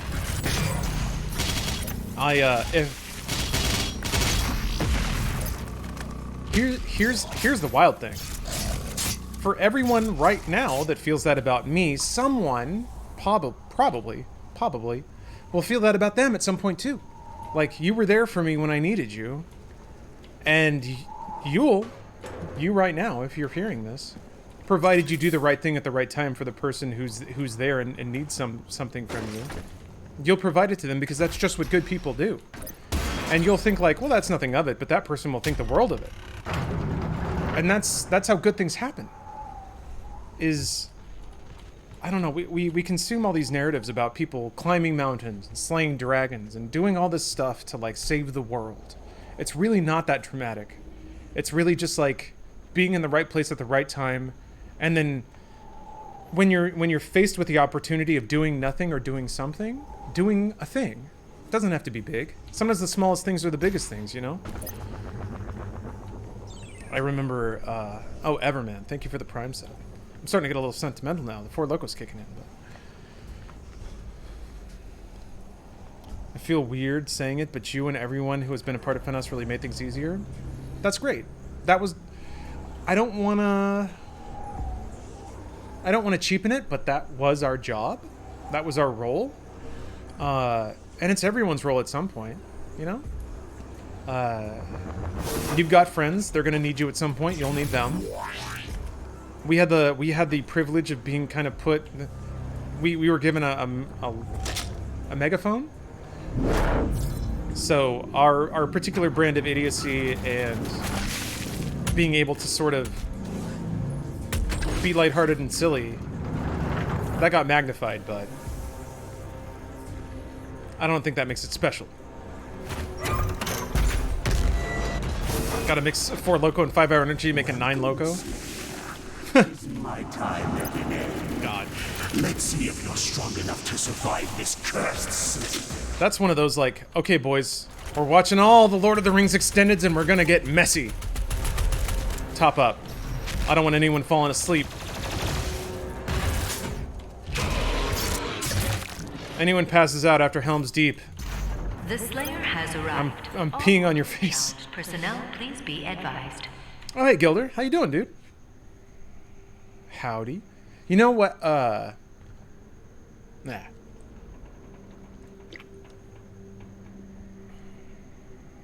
We're given a huge megaphone and we used it for Chipotle fart jokes. Hey, man. Right joke, right time. 4 Loco with 5 Energy is how you make an original 4 Loco. Yeah. Ooh, passing out after Helm's Deep and not gluing a fake beard to their face. That's the real way to do it. You are now the Gimli.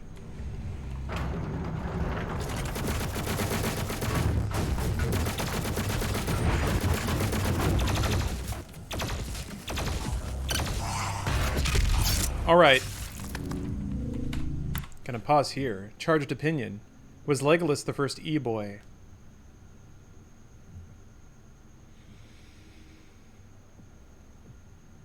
He wasn't, because he didn't know the internet. But I'm trying to think, like, I want the first post-internet, like, Lady Heartthrob.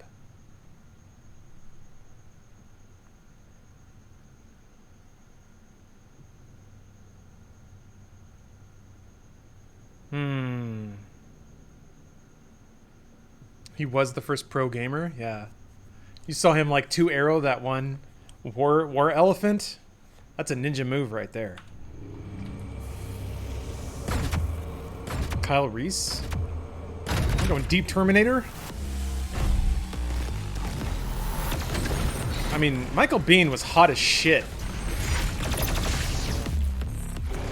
He was like perfect grizzled 80s dude, for sure.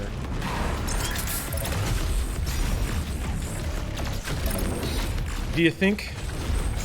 I am actually shocked, absolutely dismayed, that Hideo Kojima hasn't cast Michael Bane.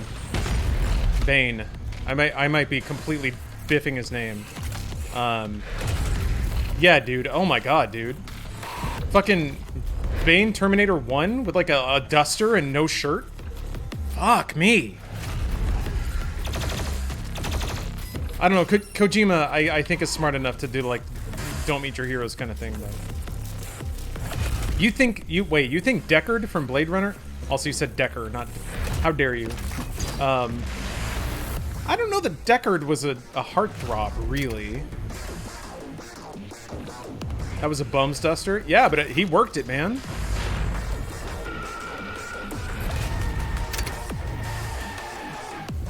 Deckard was a loser, though. Like, that... He was good, but he was a piece of shit. Like, obviously killing replicants took a toll on him. I don't think that... It's so weird, man. All of the, like, roles that Harrison Ford played were not meant to be cool guys, but he played them so well that everyone thought they were. Harrison Ford is not... Or, sorry. Like, Han Solo is not a cool dude. He's a coward. He's a wiener. Like, you like him, but he's like the Star-Lord of Star Wars. I guess it's the like, scoundrel-princess relationship that redeems him. Deckard is definitely not a heartthrob. No. The like, coolest Deckard ever gets is when he backwashes blood into a shot of vodka that he takes after getting his shit pushed in by a robot. That's like, oof. Okay, I'm feeling that. But nothing else, really. Stallone. Cobra is fascinating because it did seem like it was the first sort of action lead that was sort of crafted to be appealing. Which, you know, worked to varying degrees of success. Han Solo wishes he was Kyle Katarn. I think Dash Rendar wishes he was Kyle Katarn, wishes he were Han Solo. Yeah, there it is, Gilder. I love it. Dash Rendar might be my favorite stupid EU character. I remember, like, there was, I can't remember where or why, but in the vast mystery of my wallpaper roulette, there was an image of like a collector's card of Dash Rendar, and his character class was Han Solo but cooler. I'm like, yeah, that about reads for the wicked awesome Dash Rendar. Royalty free Han Solo, yeah.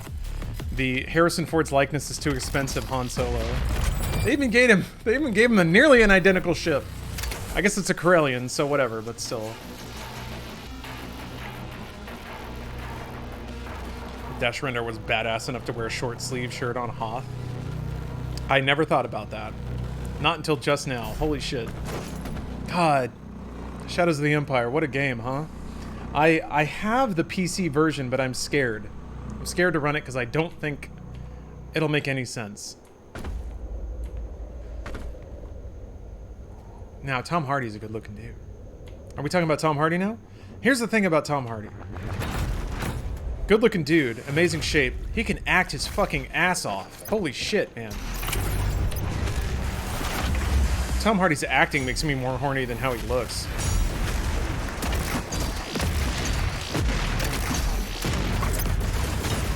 Jonah Hill makes me horny with his acting. Fuck me.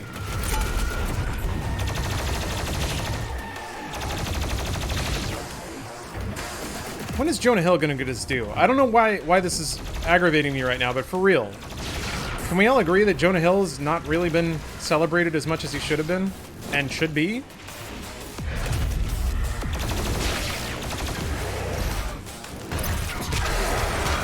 I don't know. I feel like Jonah Hill's in Keanu territory right now.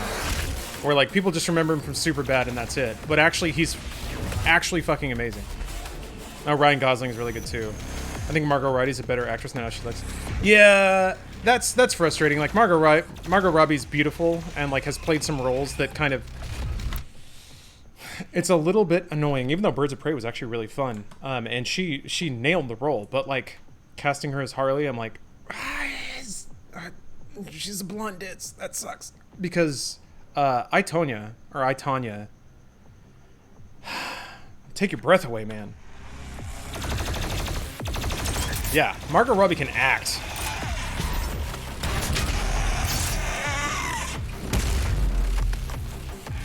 Jonah Hill carries the fuck out of War Dogs. He carries, I mean, Carrie is strong, but Maniac is... I remember watching Maniac and just being, like, aggravated.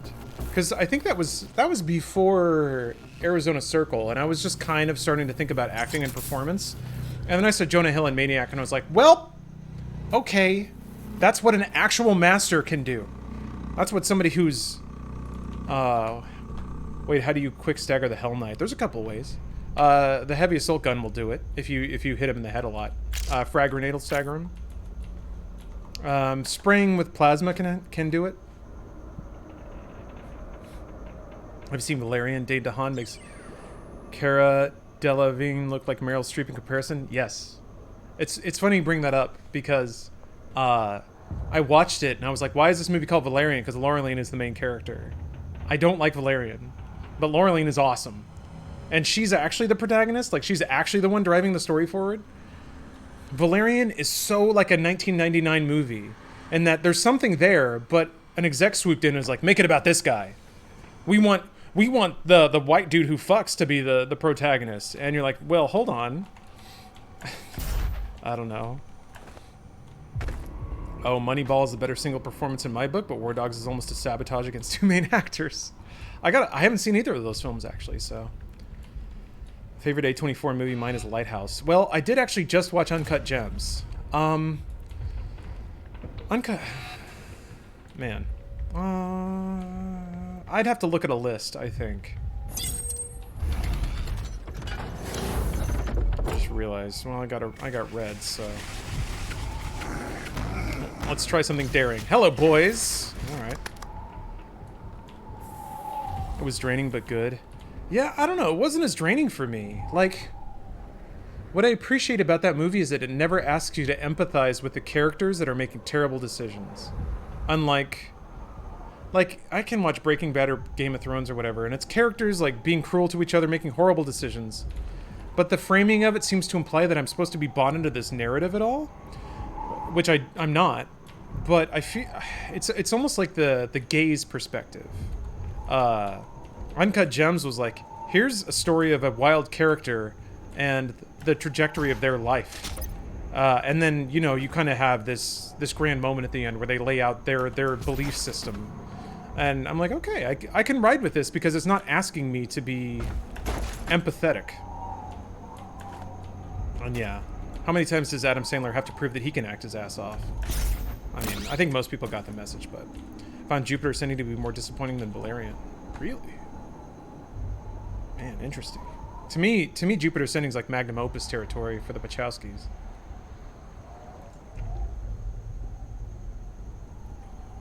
I've seen Honey Boy, not yet. And yeah, Shia LaBeouf is an amazing actor. I don't know, he's maybe a little too loose-lipped with his creativity sometimes. But...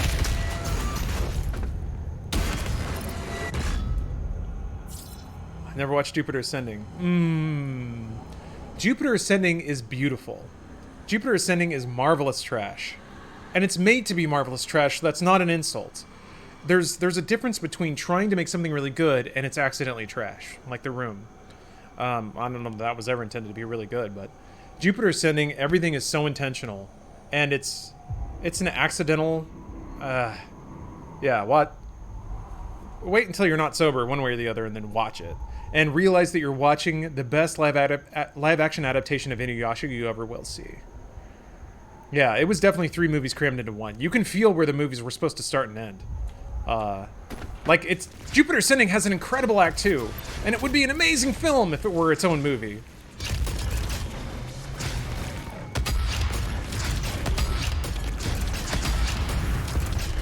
What's my favorite movie? Probably Kung Fu Hustle.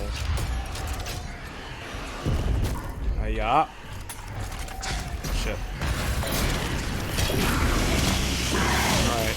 Oh, I don't like this. This is not good. Now the cat goes over here. Okay, so there is randomness inserted into combat. I thought so.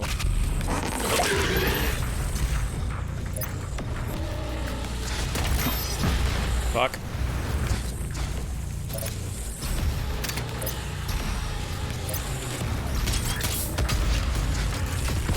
Ugh! This is bad. Hold on a second.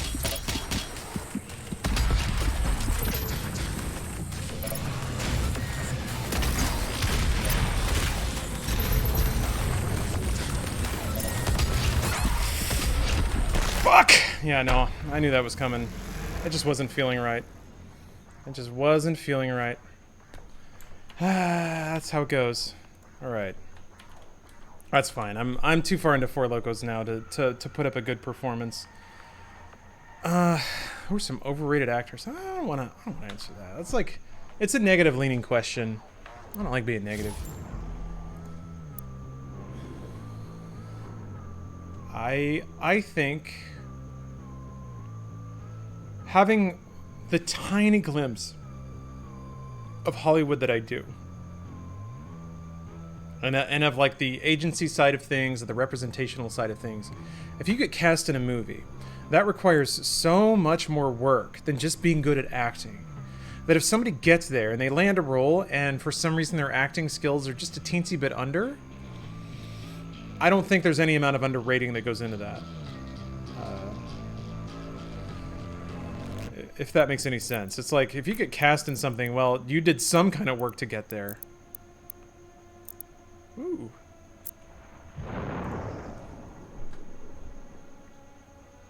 Underrated actors. Oh, Alicia Vikander? Yeah. I was glad to see that she was cast as Lara Croft. I was hoping that would be the start of a whole new action franchise. The movie could have been better, but I thought she carried it well. I thought she was a really good action lead, but I thought the movie just didn't really... That's the thing. There's so many things that go into a film apart from someone's acting ability. Editing, camera angles, all these things can make a performance sing or be terrible, and it can be the same performance in either circumstance. So, oh, Walter Goggins is in Tomb Raider, or Walton Goggins, yeah. He is unfortunately always the like hillbilly gross guy, but he's so good at being that character. How'd you like the Power Rangers movie? I actually really loved the first 2/3. I thought it was an amazing teen drama. I was super into it. And then like the action started. Like all that movie needed was one super solid action scene, and I would have been all over it, but it didn't have that. Like the best action shot was in the trailer, and it was that one of the Blue Ranger like kicking a dude twice. That was it. Okay, I think I'm going to impulsively try to play Shadows of the Empire. Let's see if that is the... Let's see if that'll happen. Let's see. Not technically a prequel game, but I'll be right back. Let me see if I can get it running.